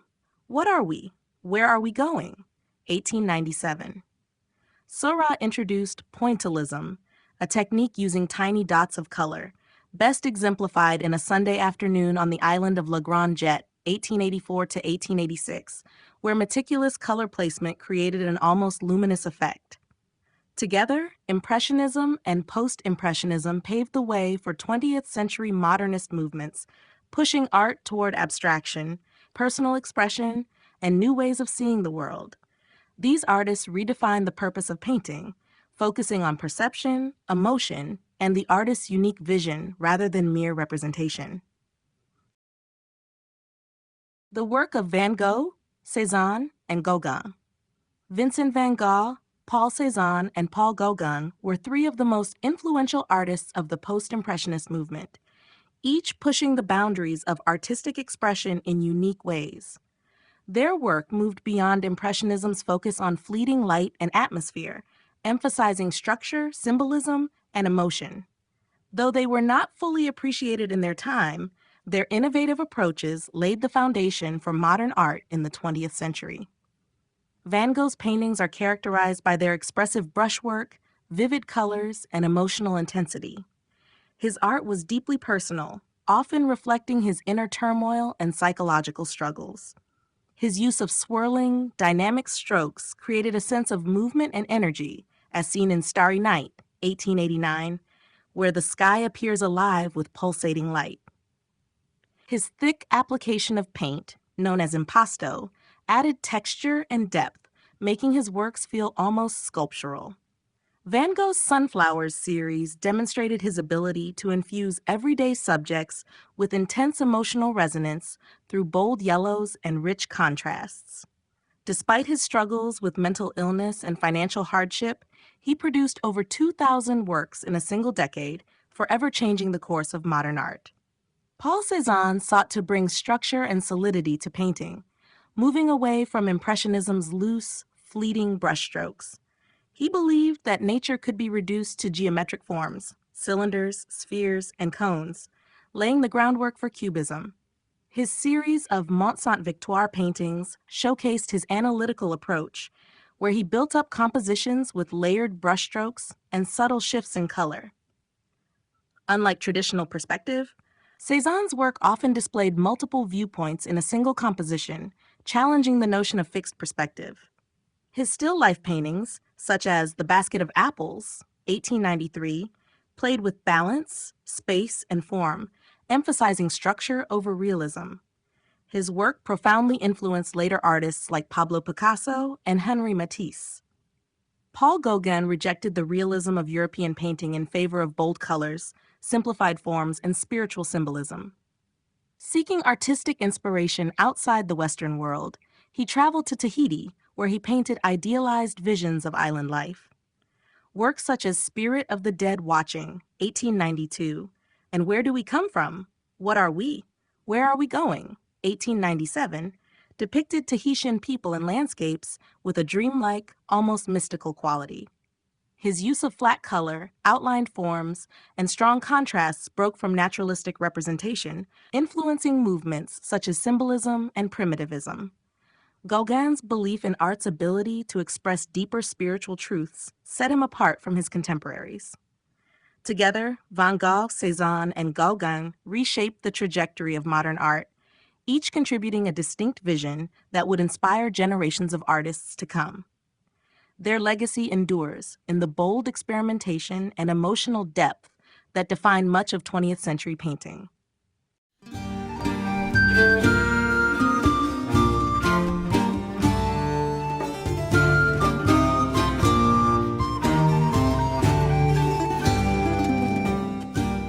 Chapter 9: The Birth of Modern Art. The early 20th century marked a dramatic shift in the art world, as traditional approaches gave way to radical new forms of expression. The birth of modern art was defined by experimentation, abstraction, and a rejection of academic constraints. Artists sought to break away from realism, exploring new techniques, perspectives, and ways of interpreting the world. Influenced by technological advancements, political upheavals, and philosophical changes, modern art became a reflection of a rapidly changing society.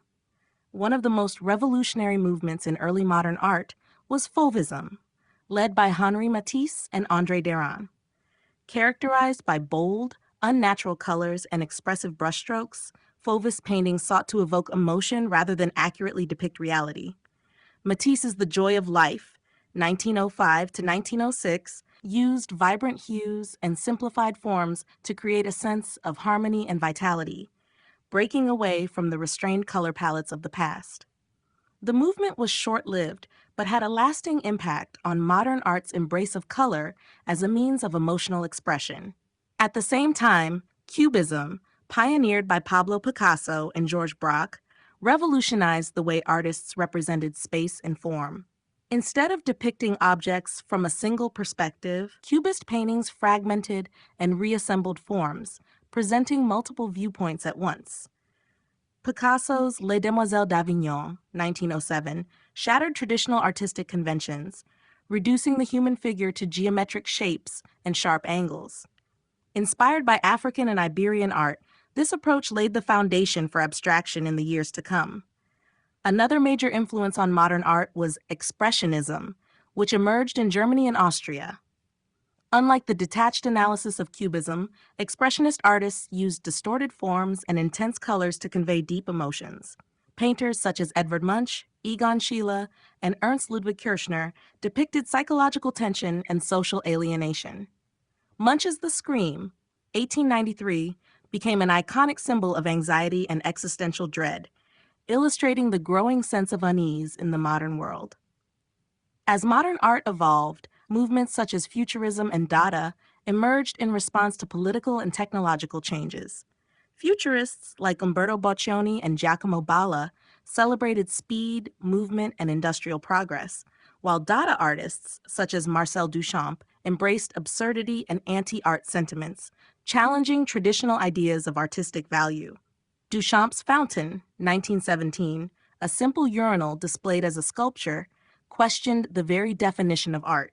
The birth of modern art was a period of immense creativity and upheaval, as artists sought new ways to interpret a world undergoing rapid transformation.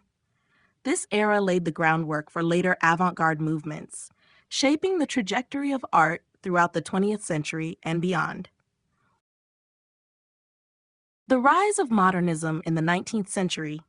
The 19th century was a period of immense transformation in the world of art, as industrialization, political revolutions, and scientific advancements reshaped society. In response to these changes, artists sought new ways to depict reality, explore emotion, and challenge artistic traditions.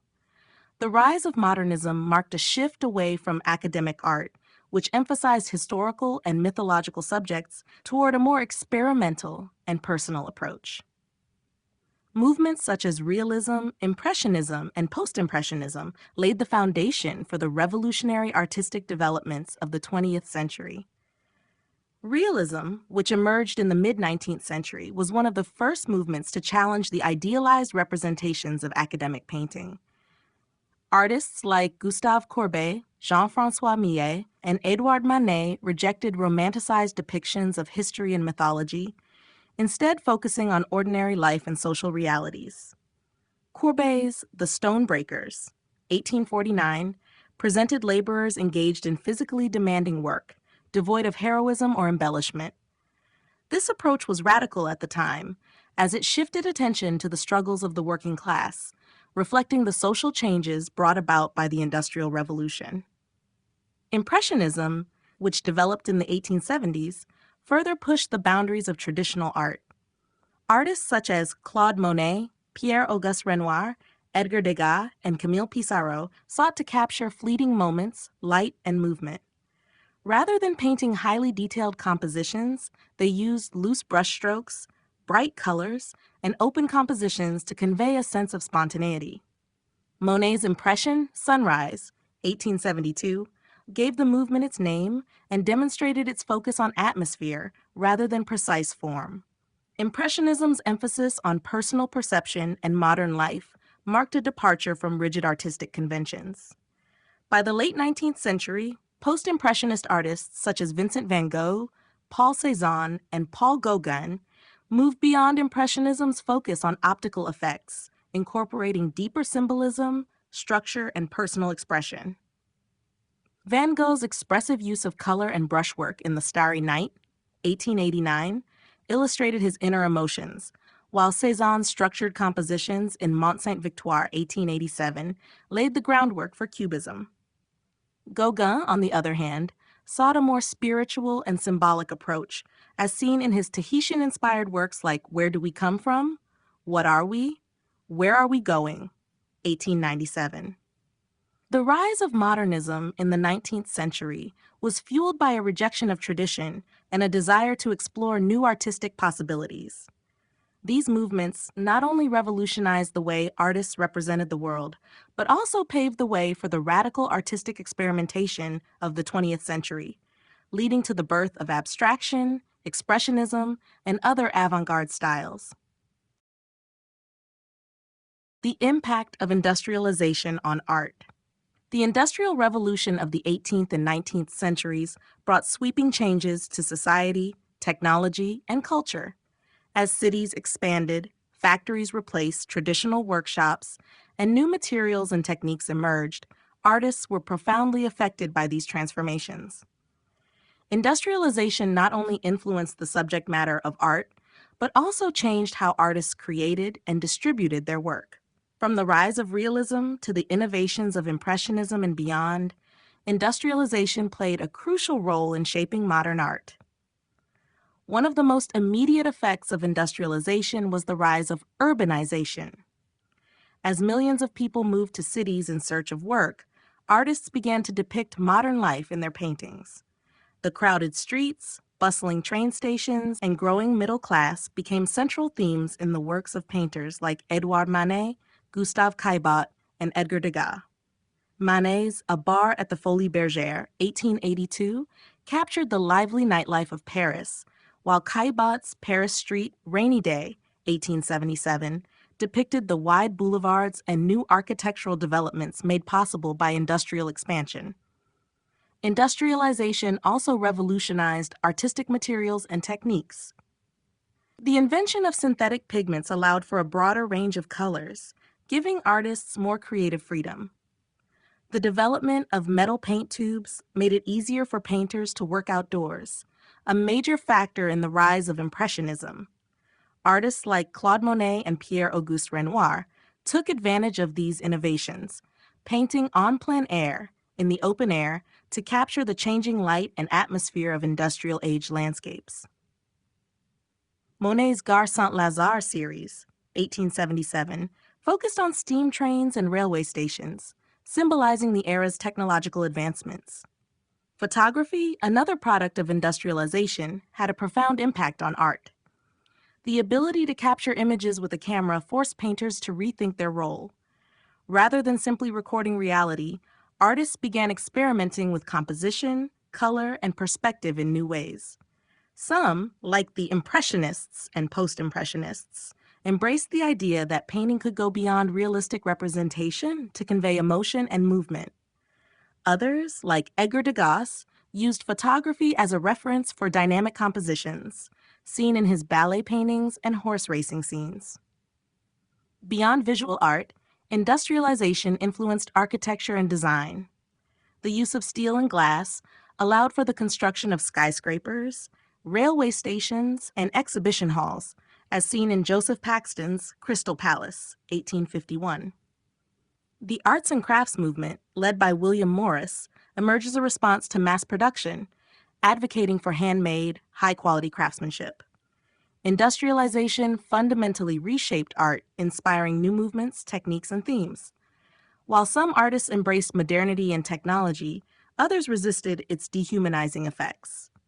This complex relationship between art and industry set the stage for the radical artistic revolutions of the 20th century. Impressionism and its critics. Impressionism emerged in the late 19th century as a revolutionary movement that broke away from the rigid traditions of academic painting. Artists such as Claude Monet, Pierre-Auguste Renoir, Edgar Degas, Berthe Morisot, and Camille Pissarro sought to capture fleeting moments, light, and atmosphere through loose brushstrokes and vibrant colors. Their work focused on modern life, outdoor scenes, and the changing effects of natural light. However, despite their innovative approach, Impressionists faced intense criticism from both the art establishment and the public, who found their paintings unfinished, chaotic, and lacking in traditional structure. The term Impressionism itself originated as a criticism. In 1874, a group of artists rejected by the Paris Salon, the official art exhibition of the French Academy, organized their own independent show. Among the works displayed was Monet's Impression Sunrise, 1872, a hazy, atmospheric depiction of a sunrise over a harbor.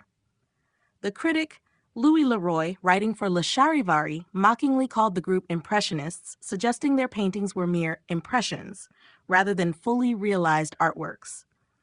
Though intended as an insult, the term was embraced by the artists and became the name of the movement. Traditional art critics and institutions largely dismissed Impressionism. The Académie des Beaux-Arts, which dictated artistic standards at the time, valued history, mythology, and religious themes painted with precise detail and realism. Impressionist works, with their visible brushstrokes, unusual compositions, and focus on everyday life, were seen as careless and lacking artistic discipline. Many critics ridiculed the movement, arguing that the paintings looked unfinished or amateurish. Some even claimed that Impressionist artists suffered from poor eyesight, as their paintings lacked clear outlines and detail. Beyond the art world, the public was also skeptical. Many viewers were accustomed to carefully composed, highly detailed works and found Impressionist paintings too spontaneous and rough. Subjects such as urban streets, ballet dancers, and leisurely gatherings seemed trivial compared to the grand historical and mythological themes favored by the Academy. Edouard Manet, often associated with Impressionism, faced public outrage for works like Le Déjeuner sur l'herbe, 1863, which scandalized audiences with its depiction of a nude woman casually sitting among clothed men. Despite initial rejection, Impressionism gradually gained acceptance. Over time, collectors and dealers recognized its artistic value, and later generations of artists were deeply influenced by its innovations in color, light, and composition. What was once a radical and controversial movement eventually became one of the most celebrated and influential periods in art history, shaping the direction of modern painting in the 20th century and beyond. Expressionism and the avant-garde. Expressionism emerged in the early 20th century as a powerful artistic movement that rejected traditional realism in favor of emotional intensity and subjective interpretation. Unlike Impressionism, which sought to capture fleeting moments of light and atmosphere, Expressionism was deeply introspective, emphasizing raw emotion, distortion, and bold colors to convey inner psychological states. This movement, which spanned painting, literature, theater, and film, was a reaction to the anxieties of modern life, industrialization, and the looming sense of conflict in pre-war Europe. German Expressionism was particularly influential, with two major groups defining the movement: Die Brücke, the bridge, and Der Blaue Reiter, the Blue Rider. Die Brücke, founded in Dresden in 1905 by artists such as Ernst Ludwig Kirchner, Emil Nolde, and Carl Schmidt-Rottluff, used exaggerated forms and intense colors to express inner turmoil and alienation. Their work often depicted urban scenes, nudes, and figures with distorted features, emphasizing the tensions of modern life. Der Blaue Reiter, led by Wassily Kandinsky and Franz Marc, took a more spiritual approach, exploring abstraction and the emotional power of color. Kandinsky's work, in particular, moved toward pure abstraction, as seen in composition Seft, 1913, which sought to evoke feelings through form and color rather than representational imagery.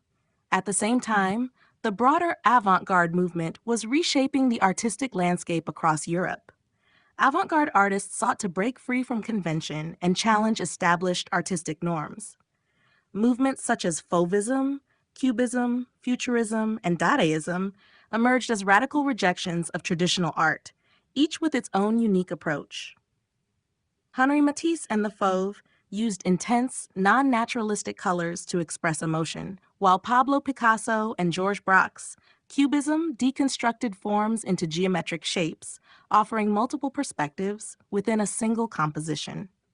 One of the most provocative branches of the avant-garde was Dadaism, which emerged in response to the horrors of World War I. Artists like Marcel Duchamp and Hannah Höch embraced absurdity, randomness, and anti-art principles to challenge the very definition of art. Duchamp's Fountain, 1917, a urinal signed with the pseudonym R. Mutt, remains one of the most famous examples of conceptual art, questioning artistic authority and tradition. Expressionism and the avant-garde transformed the trajectory of modern art, pushing boundaries and opening the door to movements like surrealism, abstract expressionism, and contemporary conceptual art. Their rejection of convention and embrace of personal expression laid the foundation for the radical artistic experimentation of the 20th century and beyond. The role of photography in changing artistic vision. The invention of photography in the 19th century had a profound impact on the evolution of artistic vision, challenging traditional modes of representation and expanding the possibilities of creative expression. As photography became more advanced and accessible, artists were forced to reconsider their roles and approaches, leading to shifts in painting, sculpture, and even new artistic movements. When Louis Daguerre introduced the daguerreotype in 1839, photography was initially seen as a technological marvel, capable of capturing reality with unprecedented accuracy. Unlike painting, which required time and skill to render a likeness, photography could document a scene or a person almost instantly.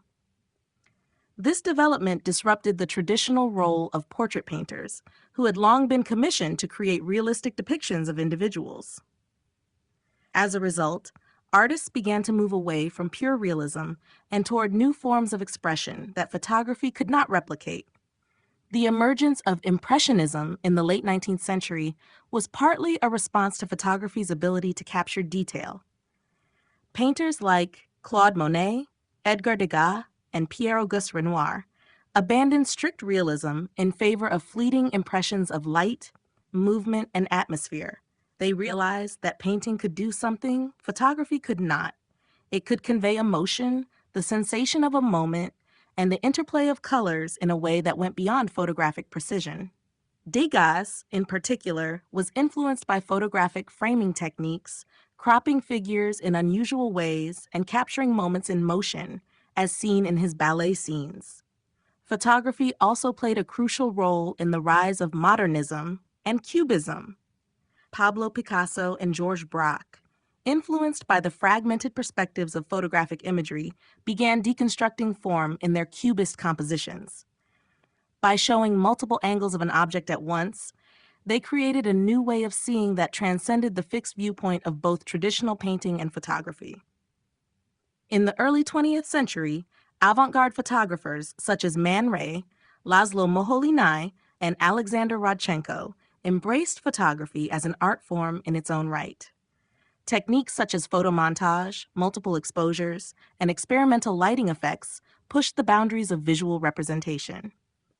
Surrealist artists like Salvador Dalí collaborated with photographers to create dreamlike, manipulated images that defied reality. Ultimately, photography revolutionized artistic vision by forcing painters, sculptors, and designers to rethink their methods. Rather than competing with photography, artists used it as a tool for inspiration, leading to the explosion of abstraction, conceptual art, and new media forms in the 20th century. Today, photography continues to influence contemporary art, blurring the boundaries between reality and artistic interpretation.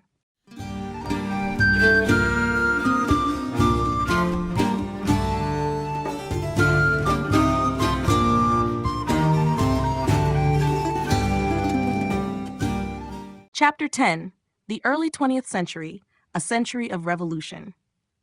The early 20th century was a period of radical artistic transformation, marked by bold experimentation, the rejection of tradition, and the rise of avant-garde movements that reshaped the course of art history. Artists no longer sought to simply depict reality, but instead explored new ways of seeing, feeling, and expressing the human experience. This period was defined by artistic revolutions that reflected the broader social, political, and technological upheavals of the time. One of the most influential movements of this era was Cubism, pioneered by Pablo Picasso and Georges Braque. Instead of adhering to traditional perspectives, Cubism deconstructed objects and figures into geometric shapes, offering multiple viewpoints within a single composition. This approach shattered the notion of art as a mere imitation of reality and laid the foundation for later abstract movements. Works like Picasso's Les Demoiselles d'Avignon, 1907, and Braque's fragmented landscapes challenged artistic conventions and redefined the visual language of painting. At the same time, Futurism emerged in Italy, championed by artists like Umberto Boccioni and Giacomo Balla. Futurists embraced the speed, energy, and industrial advancements of the modern world, depicting movement and dynamism in their paintings and sculptures. Their art celebrated technological progress, but also carried an aggressive, sometimes violent manifesto that aligned with the broader political turbulence of the time. The chaos of World War I gave rise to Dadaism, an anti-art movement that rejected logic, reason, and traditional aesthetics. Dada artists, including Marcel Duchamp, Hugo Ball, and Hannah Hoche, used absurdity, satire, and randomness to critique society and the role of art itself. Duchamp's Fountain, 1917, a simple urinal presented as art, questioned artistic authority and became one of the most provocative statements of the century. Following Dada, Surrealism emerged in the 1920s, influenced by Sigmund Freud's theories of the unconscious mind. Artists like Salvador Dalí, René Magritte, and Max Ernst sought to explore dreams, subconscious desires, and irrational imagery. Dali's The Persistence of Memory, 1931, with its melting clocks and dreamlike landscape, exemplified the surrealist fascination with the bizarre and illogical. This period also saw the rise of abstract art, led by pioneers such as Wassily Kandinsky and Piet Mondrian. Kandinsky viewed art as a spiritual experience, using pure color and form to evoke emotions, while Mondrian's grid-based compositions sought harmony through geometric abstraction. The early 20th century was an era of relentless artistic reinvention, where boundaries were pushed and conventions shattered.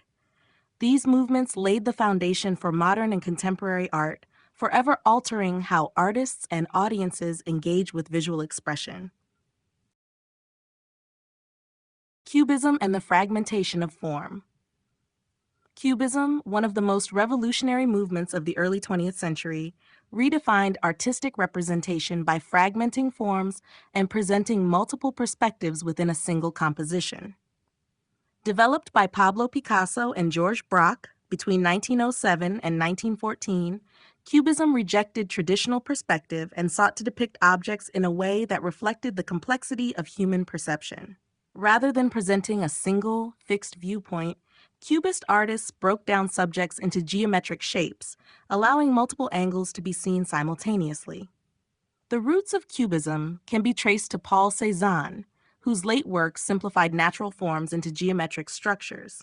Picasso and Braque expanded on this idea, inspired by African and Iberian art, which emphasized abstraction over realism. Picasso's Les Demoiselles d'Avignon, 1907, is often considered the first Cubist work, featuring 5 distorted female figures with angular, mask-like faces and fragmented bodies. This radical departure from naturalism shocked the art world and signaled the birth of a new artistic language.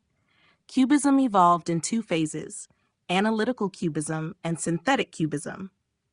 Analytical cubism, 1909 to 1912, was characterized by complex, overlapping planes and a monochromatic color palette.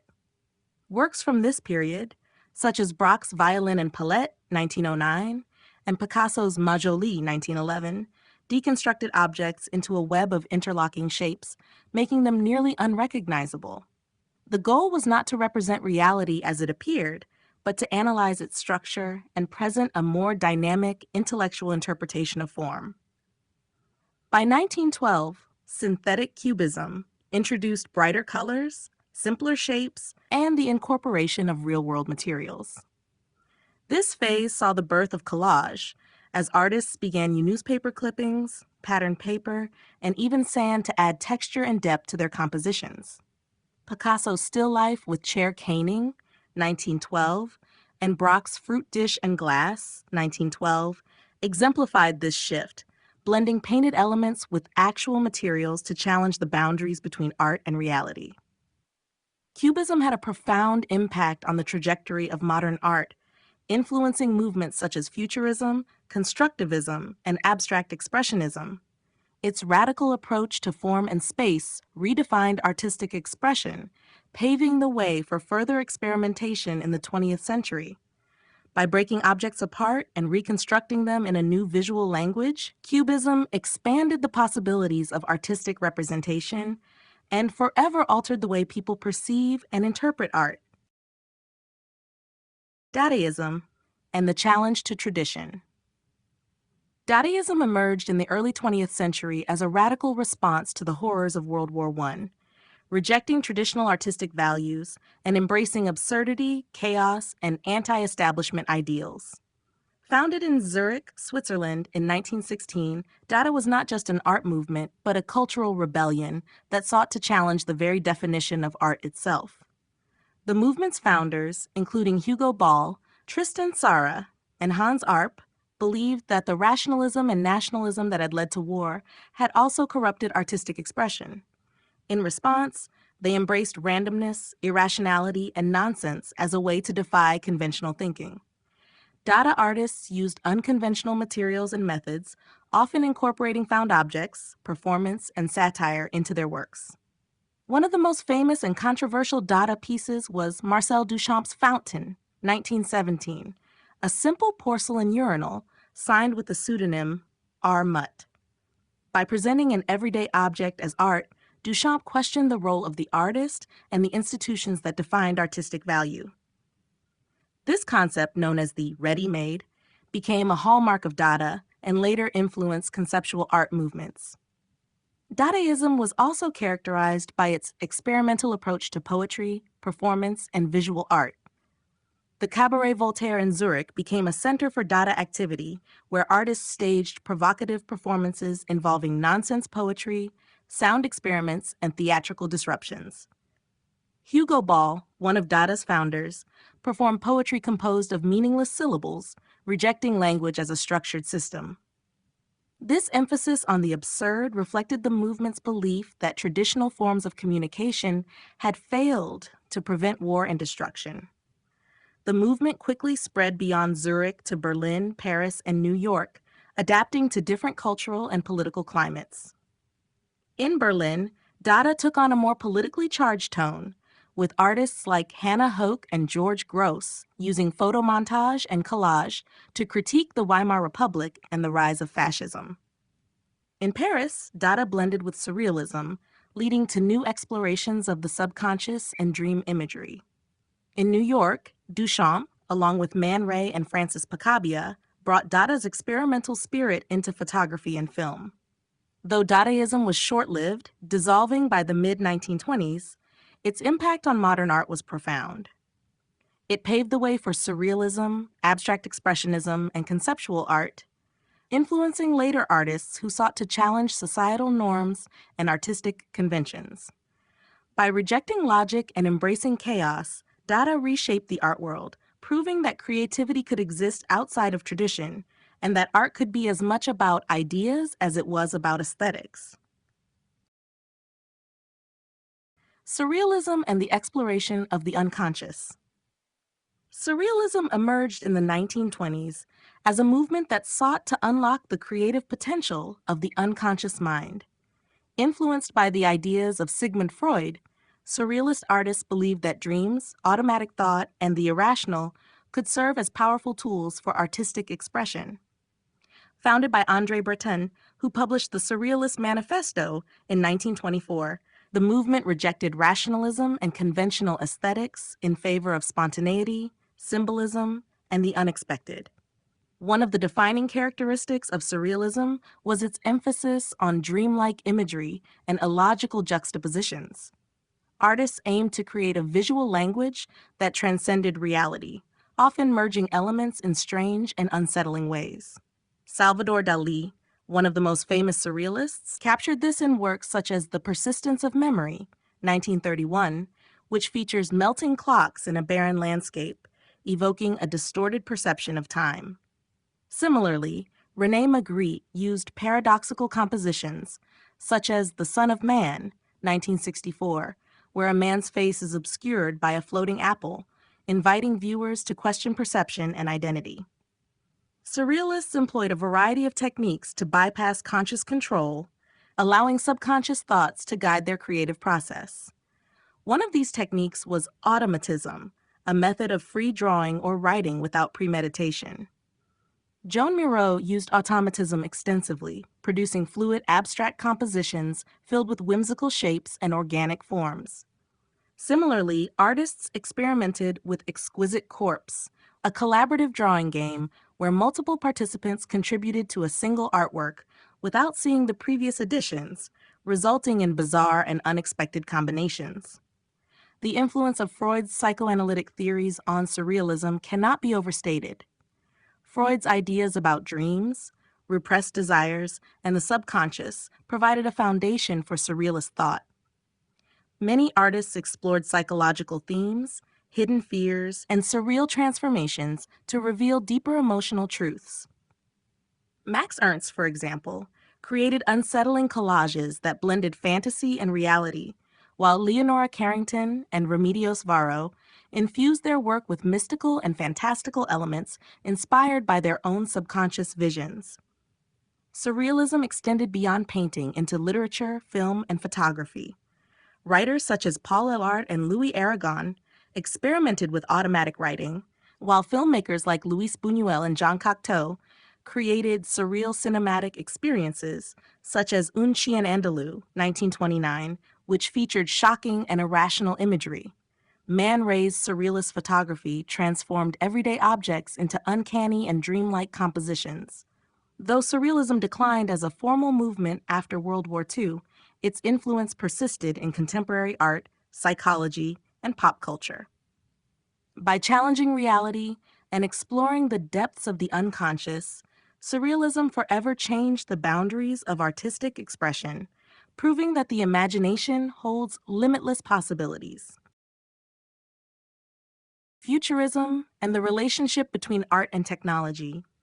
Futurism was a dynamic and radical artistic movement that emerged in Italy in the early 20th century, celebrating speed, industrialization, and technological progress. Founded by Filippo Tommaso Marinetti in 1909, with the publication of the Futurist Manifesto, Futurism rejected traditional artistic values and sought to glorify the energy of the modern world. Unlike movements that look to the past for inspiration, Futurism embraced change, motion, and innovation, seeing art as a force that should reflect the technological advancements shaping contemporary society. A defining characteristic of Futurist art was its depiction of movement and dynamism. Artists sought to capture the rhythm of the modern era by portraying objects and figures in a state of flux. Umberto Boccioni's Unique Forms of Continuity in Space, 1913, exemplifies this with its fragmented, flowing form that conveys the sense of a body in perpetual motion. Similarly, Giacomo Balla's Dynamism of a Dog on a Leash, 1912, used repeated forms to suggest movement, illustrating a dog's legs, tail, and leash as overlapping, echoing the motion captured in early photographic studies. Technology and industrial progress were central themes in Futurist works as the movement admired the power of machines, cities, and modern transportation. Futurist painters, such as Gino Severini and Carlo Carrà, often depicted trains, automobiles, and airplanes, using bold colors, fractured perspectives, and overlapping planes to emphasize speed and energy. This approach was influenced by Cubism, which had pioneered the breakdown of forms into geometric shapes, but Futurists added a sense of motion and aggression, aligning their art with the mechanized age. Futurism extended beyond painting and sculpture into literature, music, architecture, and even political thought. Marinetti's poetry used onomatopoeia and unconventional typography to mimic the sounds of industrial life. Futurist composers experimented with new ways of creating sound, incorporating noise machines and mechanical rhythms into their compositions. Antonio Sant'Elia, a futurist architect, envisioned futuristic cities, dominated by skyscrapers, elevated walkways, and massive transportation hubs, though most of his ideas remained conceptual. Despite its artistic innovations, Futurism was controversial due to its association with nationalism and war, which many futurists saw as a means of progress. Marinetti and several members of the movement supported fascism in Italy, believing that destruction was necessary for renewal. This political connection led to a decline in Futurism's influence after World War II. However, its ideas about technology, speed, and modernity continued to influence later movements such as constructivism, abstract expressionism, and contemporary digital art. By merging art with the technological advancements of its time, Futurism redefined how artists engaged with the modern world, leaving a lasting impact on visual culture. Art and politics, the Russian avant-garde. The Russian avant-garde was one of the most revolutionary artistic movements of the early 20th century, deeply intertwined with the political upheavals of the time. Emerging before and flourishing after the Russian Revolution of 1917, this movement sought to break away from traditional artistic forms and embrace a new visual language that reflected the radical social and political changes sweeping Russia. Artists believed that art could serve as a tool for societal transformation, aligning themselves with the ideals of communism, industrialization, and a collective future. The Russian avant-garde was not a singular style, but rather an umbrella term encompassing several movements, including suprematism, constructivism, and futurism. Kazimir Malevich, a leading figure of suprematism, aimed to create pure abstraction, reducing art to basic geometric shapes and fundamental colors. His iconic painting Black Square, 1915, was a stark rejection of representational art, symbolizing a new beginning for artistic expression. Malevich saw non-objective art as a way to transcend material concerns and reach a higher spiritual state, which initially aligned with the revolutionary spirit of breaking from the past. Constructivism, led by artists such as Vladimir Tatlin, Alexander Rodchenko, and El Lissitzky, took a different approach, advocating for art that was functional and integrated into everyday life. Constructivists rejected traditional easel painting in favor of industrial materials, architecture, and graphic design. Tatlin's Monument to the Third International, 1920, an ambitious spiraling structure meant to house the Communist International headquarters, exemplified this ideal of merging art with technology and political ideology. Although never built, the monument symbolized the constructivist belief that art should serve the people and contribute to the construction of a new society. The Russian avant-garde also played a significant role in graphic design and propaganda, particularly during the early years of the Soviet Union. Artists like Rodchenko and Lissitzky created striking posters, book covers, and advertisements using bold typography, photomontage, and geometric compositions to communicate revolutionary messages to the masses. Works such as Lissitzky's Beat the Whites with the Red Wedge, 1919, used simple shapes and colors to represent the ideological battle between the Bolsheviks and their opponents, demonstrating how art could be a powerful tool for political messaging. However, as the Soviet regime became more authoritarian, the experimental spirit of the Russian avant-garde was increasingly suppressed. By the late 1920s and early 1930s, socialist realism was enforced as the official art style, demanding that artists create clear, idealized depictions of Soviet life. Many avant-garde artists were silenced, forced to conform, or left in obscurity. Despite this, the Russian avant-garde left a lasting impact on modern art, influencing later movements such as Bauhaus, minimalism, and contemporary design. Its fusion of politics, technology, and radical aesthetics remains one of the most significant artistic revolutions in history.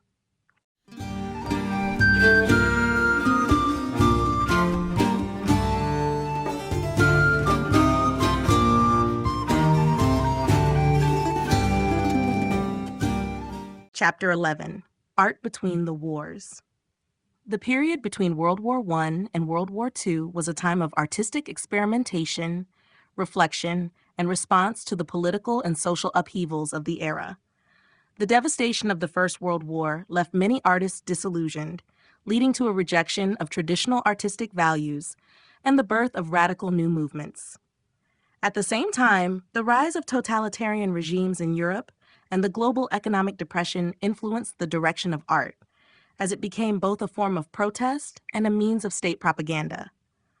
One of the most significant movements of this period was Dada, which emerged in Zurich, Berlin, and Paris as a reaction to the horrors of war. Dada artists such as Hannah Hoke, Marcel Duchamp, and Tristan Tzara embraced absurdity, irrationality, and anti-art sentiments to challenge the values that had led to the conflict. Duchamp's Fountain, 1917, a signed urinal, questioned the very definition of art, while Hook's photomontages criticized gender roles and political corruption. Dada's emphasis on chance and irony influenced later artistic movements, including Surrealism. Surrealism, led by André Breton, Salvador Dali, and Max Ernst, sought to explore the subconscious mind, dreams, and irrationality. Heavily influenced by Sigmund Freud's theories of psychoanalysis, Surrealist artists created fantastical and often unsettling imagery that defied logic. Dali's The Persistence of Memory, 1931, with its melting clocks, symbolized the fluidity of time and the instability of reality. Surrealism, though deeply personal in its exploration of the unconscious, also reflected the uncertainties of the interwar period, as the world teetered on the edge of another global conflict. In contrast to these avant-garde movements, governments increasingly used art for political purposes. In the Soviet Union, socialist realism became the official artistic style under Joseph Stalin, depicting idealized images of workers, farmers, and party leaders to promote the communist state. Similarly, Nazi Germany and Fascist Italy used art as propaganda, favoring classical realism over modernist abstraction, which was condemned as degenerate art. Many avant-garde artists, including those associated with the Bauhaus school in Germany, were forced into exile as the Nazis sought to suppress modernist experimentation. In the United States, the Great Depression of the 1930s led to a rise in social realism, with artists like Diego Rivera, Dorothea Lange, and Grant Wood portraying the struggles of everyday people. Rivera's murals celebrated workers and revolutionary ideals, while Lange's photographs of the Dust Bowl captured the hardships of rural America. This era also saw the growth of government-funded art programs, such as the Works Progress Administration, WPA, which employed artists to create public murals, sculptures, and photography. Art between the wars was marked by contrasts between radical experimentation and political control, between personal introspection and social activism. It was a period of artistic rebellion, innovation, and resilience, laying the foundation for the explosive artistic developments that would follow in the mid-20th century. The rise of abstract art. The early 20th century saw a dramatic shift in artistic expression, leading to the rise of abstraction as a dominant force in modern art. Moving away from traditional representation, abstract artists sought to capture emotions, ideas, and forms in a way that was not tied to depicting reality. This movement was influenced by rapid technological advancements, changing social structures, and philosophical explorations of perception and meaning. One of the earliest pioneers of abstract art was Wassily Kandinsky, who believed that art should evoke spiritual and emotional responses rather than merely represent the physical world.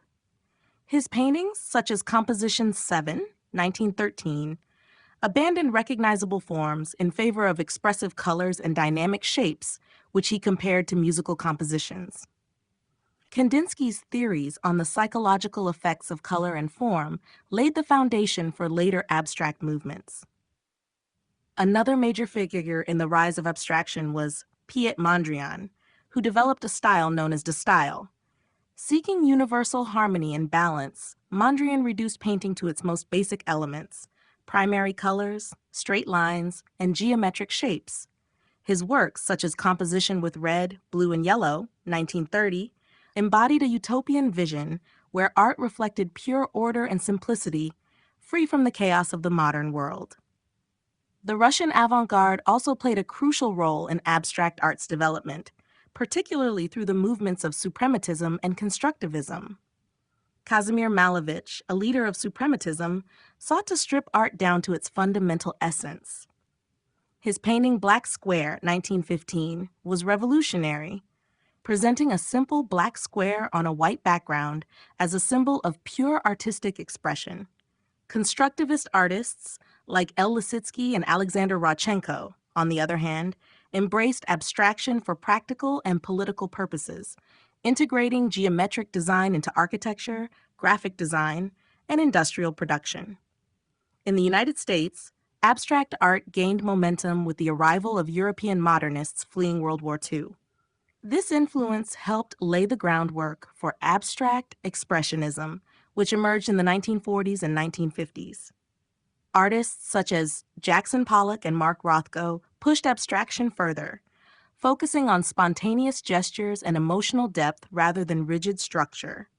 Pollock's drip paintings, like Number 5, 1948, embodied pure movement and energy, while Rothko's color-filled paintings used vast expanses of color to evoke deep introspection. The rise of abstract art marked a turning point in artistic history, redefining the purpose and possibilities of visual expression. It challenged viewers to engage with art on an emotional and intellectual level rather than through representation, influencing countless movements that followed. Today, abstraction remains a vital force in contemporary art, demonstrating the enduring power of non-representational forms. Art and the social movements of the 1920s and 1930s. The 1920s and 1930s were decades of social, political, and economic upheaval, and artists played a crucial role in reflecting and shaping the movements of the time. As the world recovered from World War I and faced the challenges of economic depression, rising totalitarianism, and social inequality, art became a powerful tool for protest, advocacy, and self-expression. Many artists align themselves with progressive causes, using their work to amplify the struggles of workers, marginalized communities, and political movements.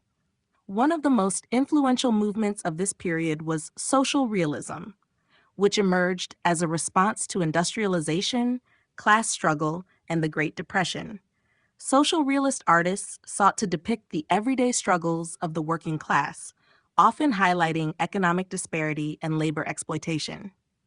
In the United States, painters like Ben Shahn and Grant Wood captured the hardships of rural and urban life, while photographers like Dorothea Lange documented the devastating effects of the Dust Bowl and economic collapse.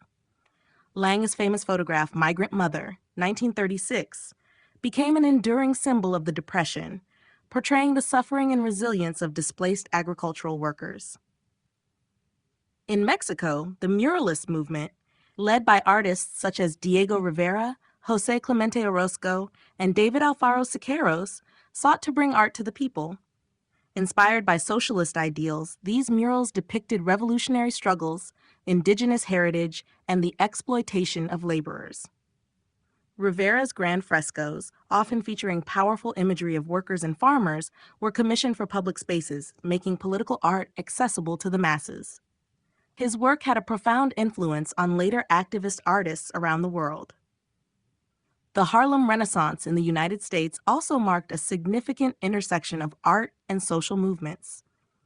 This cultural explosion, centered in New York City's Harlem neighborhood, saw African American artists, musicians, and writers celebrate Black identity and challenge racial stereotypes. Visual artists like Aaron Douglas created bold, modernist compositions that reflected African heritage and the struggles of Black Americans. The Harlem Renaissance was closely tied to the broader civil rights movement, using art as a means of empowerment and social critique. At the same time, the rise of fascism and communism in Europe deeply impacted artistic expression.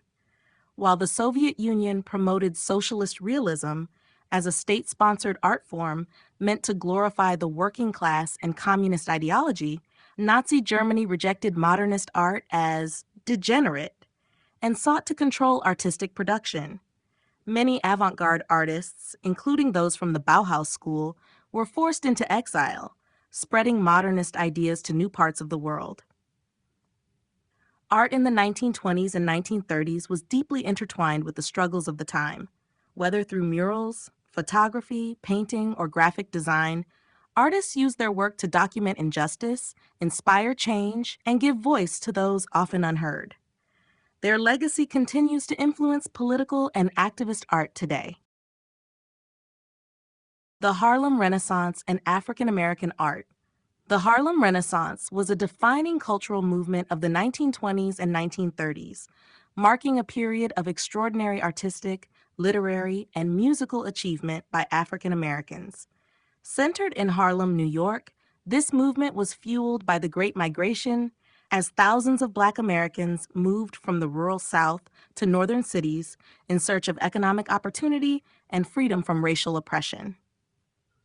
Harlem became the epicenter of a new Black cultural identity, and artists used their work to celebrate African heritage, challenge racial stereotypes, and advocate for social change. Visual art played a significant role in shaping the movement. Artists like Aaron Douglas developed a distinctive style that combined modernist abstraction with African motifs and themes of Black identity.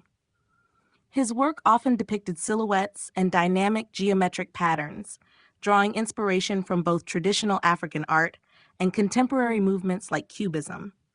His murals, such as those in the Schomburg Center for Research in Black Culture, told stories of African American history, resilience, and progress. Another key figure was Jacob Lawrence, whose paintings captured the everyday experiences of Black Americans with bold colors and simplified forms. His Migration series, 1940 to 41, a sequence of 60 panels, powerfully depicted the journey of African Americans moving north in search of better opportunities, reflecting both hardship and hope. Lawrence's work was deeply influenced by oral traditions, storytelling, and historical narratives, making it both a document of Black life and a form of artistic activism. Sculptors like Augusta Savage also played a crucial role in the movement. A passionate advocate for Black artists, Savage founded the Harlem Community Arts Center, providing training and support for young talent. Her sculptures such as The Harp, 1939, which was inspired by Black spirituals, express themes of strength and unity. Savage's influence extended beyond her own work as she mentored many emerging artists who would shape the future of African American art. Photography also became a vital tool for documenting Black life and culture. James Van Der Zee, a Harlem-based photographer, created striking portraits of Harlem's residents, capturing the dignity, pride, and sophistication of the community. His images countered racist portrayals of Black Americans in mainstream media and provided a visual record of the flourishing Harlem cultural scene. The Harlem Renaissance transformed African American art, placing Black artists at the forefront of modern creativity. It was more than just an artistic movement. It was a statement of cultural pride and resistance against systemic racism.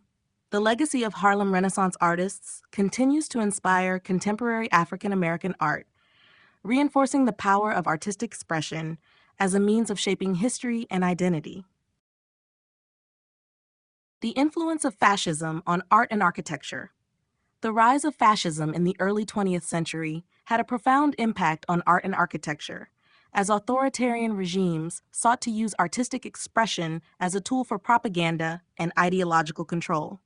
Under leaders like Benito Mussolini in Italy, Adolf Hitler in Germany, and Francisco Franco in Spain, art and architecture were harnessed to reinforce nationalist ideals, glorify the state, and suppress dissenting voices. While some artists resisted these efforts, others were co-opted into creating works that aligned with fascist ideology. In Italy, Mussolini's fascist regime embraced a style that merged classical Roman grandeur with modernist efficiency. This was evident in the rationalist architecture promoted by figures like Marcello Piacentini, who designed monumental buildings that conveyed a sense of power, order, and national pride. Mussolini commissioned vast urban projects, such as the EUR district in Rome, which featured imposing geometric forms, wide boulevards, and stripped-down neoclassical motifs meant to evoke the glory of the Roman Empire. Art was similarly controlled, with movements like Futurism, which had initially embraced radical innovation and progress, adapting to fascist themes of militarism and national strength. Germany under Hitler took an even more rigid approach to art, rejecting modernist and avant-garde styles in favor of neoclassicism and romantic realism. The Nazis deemed modernist art degenerate, entartet Kunst, and launched a widespread campaign to purge German culture of what they considered un-German influences, particularly abstract, surrealist, and expressionist works. Instead, the regime promoted heroic, idealized images of Aryan strength and rural purity. Artists like Arno Breker created sculptures of muscular figures meant to symbolize racial superiority, while architects such as Albert Speer designed structures like the Reich Chancellery and the unbuilt Germania Project, intended to project the overwhelming dominance of the Nazi state. In Spain, Francisco Franco's fascist government adopted a more conservative approach to art, favoring traditional Catholic iconography and historical romanticism. While modernist movements like Surrealism and Cubism thrived in pre-Civil War Spain, exemplified by Pablo Picasso and Salvador Dali, Franco's regime largely repressed such experimentation.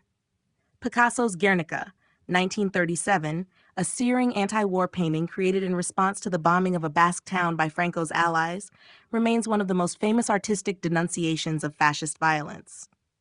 Despite the efforts of fascist regimes to control artistic expression, many artists resisted through subversive works, exile, or underground movements.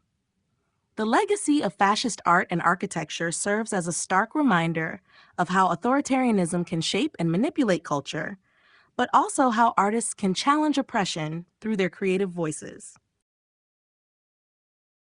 Surrealism's continued influence. Surrealism, which emerged in the early 20th century as a response to the trauma of World War I and the limitations of rational thought, has continued to shape artistic expression well beyond its initial movement. Originally rooted in the writings of André Breton and the dreamlike imagery of artists like Salvador Dali, Max Ernst, and René Magritte, Surrealism sought to tap into the unconscious mind, exploring dream logic, free association, and irrational juxtapositions. While its peak as an organized movement waned after World War II, Surrealism's core ideas have persisted, influencing modern and contemporary art, film, literature, and even digital media. In visual art, Surrealist techniques such as automatism, collage, and dream imagery have remained central to artistic experimentation. The abstract works of Jackson Pollock and the abstract expressionists were deeply influenced by Surrealist ideas of the subconscious and spontaneous creation. Later, pop artists like Andy Warhol and Roy Lichtenstein borrowed Surrealism's approach of juxtaposing unexpected elements, though with a focus on mass culture rather than dreams. Contemporary artists such as Mark Ryden and Cindy Sherman continue Surrealism's legacy, blending reality with unsettling, fantastical elements to challenge perceptions of identity and culture. Surrealism's reach extends far beyond painting and sculpture. In cinema, its impact is evident in the works of directors like David Lynch, Federico Fellini, and Guillermo del Toro, all of whom incorporate surrealist imagery, nonlinear narratives, and psychological themes into their films.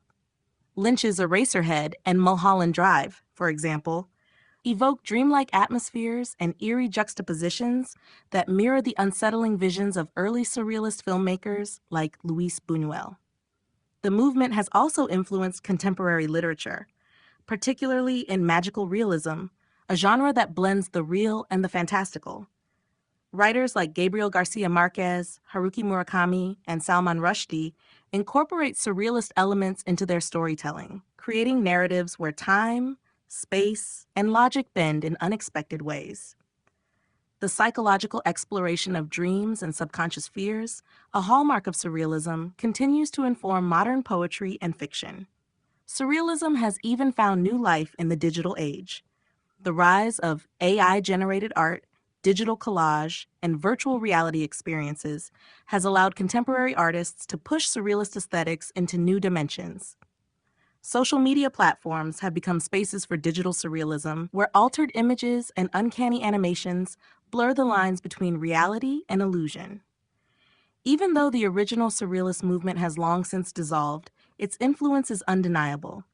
Whether in fine art, film, literature, or digital culture, surrealism's challenge to reality and its embrace of the subconscious continue to inspire artists seeking to explore the strange, the dreamlike, and the unknown.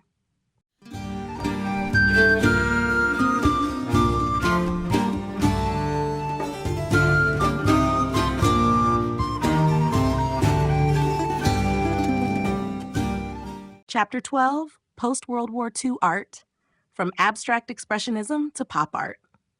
The aftermath of World War II saw dramatic shifts in the art world as artists grappled with the horrors of war, the rise of consumer culture, and the rapid modernization of society. From the emotional intensity of abstract expressionism to the playful irony of pop art, the post-war period marked a turning point in artistic expression, moving away from traditional styles and embracing radical new approaches. In the late 1940s and 1950s, abstract expressionism emerged as the first major American art movement to gain international recognition. Led by artists such as Jackson Pollock, Mark Rothko, and Willem de Kooning, this movement prioritized emotional depth, spontaneity, and large-scale canvases. Pollock's drip paintings, in which he splattered and poured paint onto canvases laid on the ground, embodied a raw, physical approach to art making. Meanwhile, Rothko's luminous color fields conveyed deep, meditative experiences, aiming to evoke powerful emotions in viewers. Abstract expressionism reflected the existential anxieties of the post-war world, emphasizing individual expression and the subconscious. As the 1950s gave way to the 1960s, abstract expressionism began to lose its dominance, and artists turned toward new forms of engagement with popular culture. Pop art, which emerged in Britain and the United States, challenged the seriousness of abstract expressionism by embracing mass media, advertising, and commercial imagery. Artists such as Andy Warhol, Roy Lichtenstein, and Claes Oldenburg used images from everyday life, comic strips, celebrity portraits, and consumer products, to blur the boundaries between high art and commercial culture. Warhol's silkscreen prints of Marilyn Monroe and Campbell's soup cans questioned the nature of fame and mass production, while Lichtenstein's paintings mimicked the visual language of comic books, bringing lowbrow imagery into the realm of fine art. The transition from abstract expressionism to pop art reflected the shifting cultural landscape of post-war America. While abstract expressionism expressed personal and often existential concerns, pop art responded to the rise of consumerism, television, and advertising, offering a commentary on modern life with both humor and critique. The success of pop art signaled a move toward postmodernism, in which irony, mass culture, and appropriation became key elements of artistic practice. These post-war movements fundamentally changed the trajectory of art, pushing boundaries and redefining what could be considered artistic expression. From the emotional depths of abstract expressionism to the vibrant world of pop art, the period after World War II saw art expand into new realms, setting the stage for even more radical experimentation in the decades to come. The development of abstract expressionism. Abstract expressionism emerged in the 1940s as a bold new approach to art, reflecting the existential anxieties and psychological struggles of the post-World War II era. As the first American art movement to gain international recognition, it signified a shift in the global art scene, positioning New York as the new cultural capital, replacing Paris. Influenced by European modernist movements such as Surrealism, Cubism, and Expressionism, abstract expressionism emphasized spontaneity, emotional intensity, and the act of painting itself. One of the defining characteristics of abstract expressionism was the emphasis on gestural painting, which sought to convey raw emotion through energetic brushstrokes and unrestrained movement. Jackson Pollock, one of the movement's most famous figures, pioneered the drip technique, in which he poured and splattered paint onto canvases laid on the floor. His approach abandoned traditional brushwork, turning painting into a physical and almost performative act. Pollock's works, such as Number 5, 1948, embodied chaos, rhythm, and deep psychological expression. Another branch of abstract expressionism, known as color field painting, took a different approach. Rather than focusing on movement and gesture, artists like Mark Rothko and Barnett Newman sought to create meditative, transcendent experiences through vast fields of color. Rothko's signature works featured soft, blurred rectangles of color floating against one another, designed to evoke deep emotional responses in the viewer. His paintings, often in warm reds, deep blues, or somber blacks, encouraged contemplation and spiritual reflection. Abstract Expressionism was not merely a stylistic movement, but also an ideological one. It was deeply influenced by the trauma of war, the existentialist philosophy of figures like Jean-Paul Sartre, and the shifting political landscape of the early Cold War. The movement's rejection of traditional forms and its emphasis on personal expression were seen as a reflection of artistic freedom, an idea that resonated strongly in the face of rising political tensions between the United States and the Soviet Union. In fact, the U.S. government subtly promoted abstract expressionism as a symbol of free thought and democracy during the Cold War. While abstract expressionism dominated the 1950s, it eventually gave way to new movements such as pop art and minimalism, which rejected its emotional intensity and sought a more structured, conceptual approach to art. However, its impact was profound, shaping the course of contemporary art and inspiring generations of artists to push the boundaries of artistic expression. Even today, abstract expressionism remains a defining moment in the history of modern art, celebrated for its radical redefinition of what painting could be. The birth of minimalism. Minimalism emerged in the late 1950s and early 1960s as a response to the emotional intensity and gestural brushwork of abstract expressionism. Rejecting the chaotic, deeply personal nature of previous movements, minimalist artists sought to strip art down to its essential elements, focusing on simplicity, geometric forms, and the physical presence of the artwork itself. This movement was heavily influenced by modernist principles, but it pushed them to their logical extreme, eliminating excess and reducing art to pure form and structure.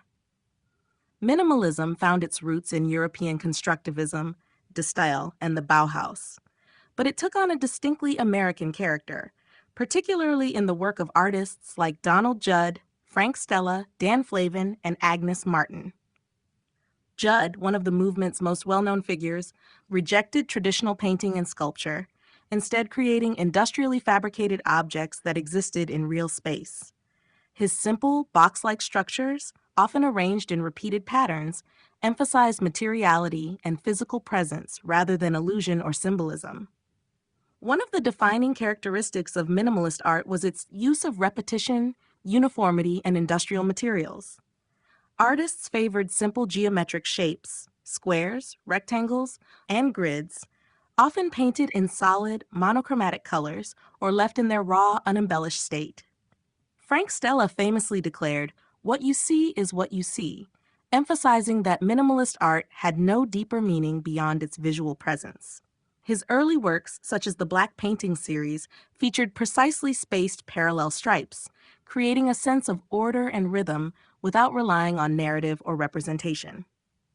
Another important aspect of minimalism was its relationship to space and the viewer. Unlike traditional painting, which was often meant to be viewed as a window into another world, minimalist works existed as physical objects that interacted with the surrounding environment. This was particularly evident in the work of Dan Flavin, who used industrial fluorescent lights to create glowing geometric installations that transformed gallery spaces. His works blurred the line between sculpture and architecture, making the viewer's experience an integral part of the artwork. Minimalism also extended beyond visual art, influencing music, architecture, and design. In music, composers like Philip Glass and Steve Reich embraced repetition and simplicity, while in architecture, designers such as Ludwig Mies van der Rohe emphasized clean lines, open space, and functional materials. By the late 1960s, minimalism had become a dominant force in contemporary art, but it also faced criticism for being cold and impersonal. It eventually gave way to new movements like conceptual art and post-minimalism, which sought to reintroduce meaning and emotion. However, its legacy remains strong, continuing to shape modern design, architecture, and artistic practice. Pop art, mass culture, and high art. Pop art emerged in the 1950s and 1960s as a reaction against the seriousness and abstraction of movements like abstract expressionism and minimalism. It sought to blur the boundaries between high art and popular culture, drawing inspiration from everyday life, advertising, comic books, and mass media. Pop artists embraced the visual language of consumer society, using bold colors, commercial imagery, and familiar cultural icons to create works that were both accessible and provocative. One of the central ideas of pop art was that art should reflect contemporary society, particularly the explosion of mass production and consumerism that defined post-war America. Artists like Andy Warhol, Roy Lichtenstein, Claes Oldenburg, and Richard Hamilton used imagery from advertising, comic strips, and celebrity culture to challenge traditional notions of artistic value. Warhol's Campbell's soup cans and Marilyn Diptyque turned ordinary commercial products and famous faces into art, emphasizing repetition and mass production as artistic strategies. Pop art also rejected the idea that art had to be emotionally expressive or deeply personal. Unlike abstract expressionist painters, who saw their works as reflections of their inner emotions, pop artists embraced irony, detachment, and mechanical processes. Warhol, for example, used silkscreen printing to mass produce his artworks, mimicking the production methods of consumer goods. This challenged the notion of the artist's hand being essential to the creative process and raised questions about authorship and originality in art. Roy Lichtenstein took a different approach, drawing inspiration from comic book illustrations. His works, such as Wham and Drowning Girl, featured in large comic panels with bold outlines and Ben-Day dots, a printing technique used in commercial comics. By appropriating this style, Lichtenstein elevated mass-produced imagery to the status of fine art while simultaneously critiquing its artificiality and exaggeration. Pop art also had a sculptural dimension, with artists like Claes Oldenburg creating oversized versions of everyday objects. His soft sculptures of hamburgers, typewriters, and ice cream cones transformed the mundane into something monumental and playful. By exaggerating scale and altering materials, Oldenburg questioned how people perceive and assign meaning to everyday objects. Although pop art often appeared lighthearted and playful, it also carried a deeper critique of consumerism, media influence, and celebrity culture. By highlighting the ways in which advertising and entertainment shape public perception, pop artists forced viewers to reconsider their relationship with popular culture. The movement had a lasting impact on contemporary art, influencing later developments in postmodernism, neopop, and street art. Its bold aesthetics and commentary on mass media continue to resonate in today's digital and consumer-driven world, proving that the line between high art and mass culture is as fluid as ever. The role of art in the Cold War. During the Cold War, art became a powerful tool of ideological expression, propaganda, and resistance. The conflict between the United States and the Soviet Union was not only fought through military strategy and political maneuvering, but also through cultural and artistic production. Both sides sought to use art as a means of asserting their values, whether in the form of government-sponsored movements or underground expressions of dissent. In the United States, abstract expressionism was promoted as a symbol of artistic and political freedom. The movement, associated with artists like Jackson Pollock, Mark Rothko, and Willem de Kooning, emphasized individual expression and spontaneity, aligning with the ideals of democracy and personal liberty. The U.S. government, particularly through the CIA and institutions like the Congress for Cultural Freedom, covertly funded exhibitions of abstract expressionist works as a way to contrast the supposed rigidity and control of Soviet socialist realism. By showcasing this art internationally, the U.S. sought to project an image of the West as a haven for free artistic expression. In contrast, the Soviet Union promoted socialist realism, an artistic style that glorified the state, the working class, and communist ideals. Soviet artists were expected to depict heroic workers, industrious farmers, and idealized political leaders, reinforcing the principles of socialism and collective progress. Artists like Alexander Deinecke and Isaac Brodsky created paintings and sculptures that presented a utopian vision of Soviet life, with the goal of inspiring citizens and reinforcing loyalty to the state. Unlike the abstraction and ambiguity of Western art, socialist realism was designed to be clear, accessible, and ideologically instructive. Beyond these official narratives, many artists worked outside government constraints, creating art that subtly or overtly criticized Cold War politics. In Eastern Europe, dissident artists used underground exhibitions, performance art, and unofficial publications to challenge state-imposed artistic restrictions. In countries like Poland, Hungary, and Czechoslovakia, avant-garde movements emerged in defiance of Soviet cultural policies, with artists using abstraction, surrealism, and conceptual art to express dissent. Meanwhile, in the West, pop art and conceptual movements engaged with Cold War themes, critiquing the rise of consumerism, mass media, and political propaganda. Artists like Andy Warhol and Robert Rauschenberg incorporated imagery from mass culture, reflecting the growing influence of advertising and media in shaping public perceptions. The Cold War transformed the global art scene, forcing artists to navigate between political pressures, state sponsorship, and personal expression. By the time the Berlin Wall fell in 1989, art had played a crucial role in shaping cultural discourse, questioning ideological boundaries, and providing a space for both propaganda and resistance in one of the most politically charged periods of modern history. The globalization of contemporary art. The late 20th and early 21st centuries have seen the rapid globalization of contemporary art, with artists, ideas, and styles transcending national and cultural boundaries. As international communication and travel became more accessible, art ceased to be confined to regional movements and instead emerged as a global conversation. Artists from diverse backgrounds began engaging with issues of identity, migration, technology, and politics, reflecting the interconnected nature of the modern world.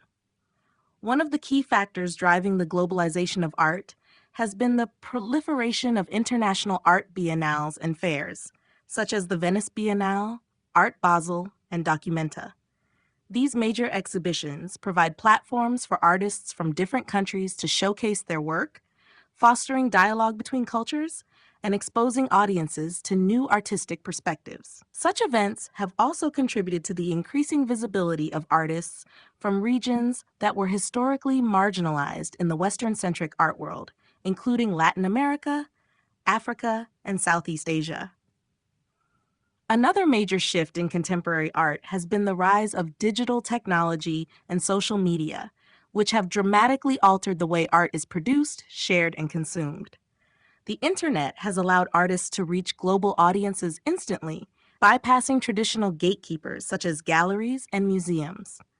Platforms like Instagram, TikTok, and online auction houses have enabled artists to gain recognition and sell their work directly to collectors, democratizing the art market and expanding the definition of artistic success. The themes explored in contemporary global art often reflect the realities of an interconnected world. Issues such as climate change, social justice, post-colonial identity, and political upheaval are common subjects as artists seek to engage with pressing global concerns. Many contemporary artists, including Ai Weiwei, Ella Natsui, and Yinka Shonibare, incorporate elements of their cultural heritage while addressing universal themes, creating works that resonate across different societies. Additionally, the global art world has seen an increasing emphasis on hybridity and cross-cultural influences. Many artists work across multiple disciplines, blending traditional craftsmanship with modern technology, or incorporating historical artistic techniques into contemporary forms. This fusion of influences reflects the broader cultural exchanges facilitated by globalization, where artists are no longer confined to a singular cultural narrative, but instead operate in a fluid, dynamic space of interaction. While globalization has expanded opportunities for artists, it has also raised questions about commercialization and cultural homogenization. Some critics argue that the dominance of Western art institutions and the increasing commercialization of art fairs have led to a homogenized global aesthetic, where market trends dictate artistic production. Nevertheless, the contemporary art landscape remains more diverse than ever, with artists from all corners of the world contributing to an ever-evolving, borderless dialogue.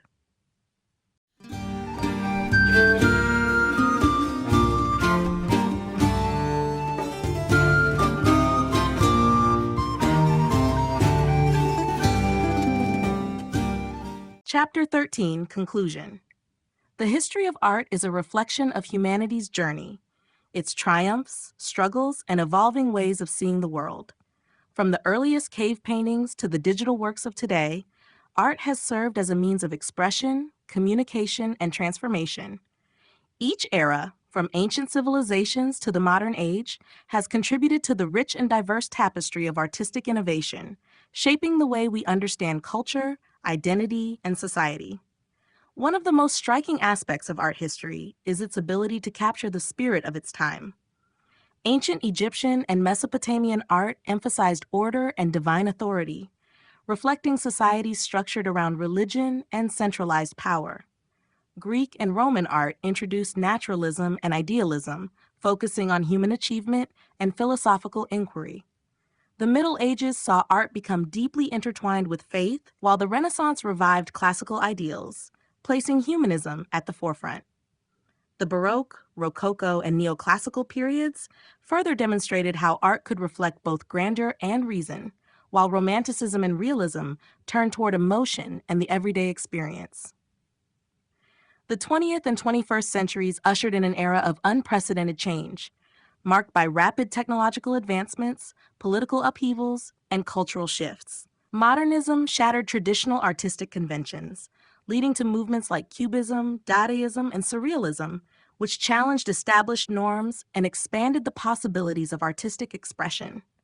The post-war period saw the emergence of abstract expressionism, pop art, and minimalism, each responding to the unique conditions of their time. In the contemporary era, art has become more global, diverse, and technologically driven, allowing for new forms of creative exploration.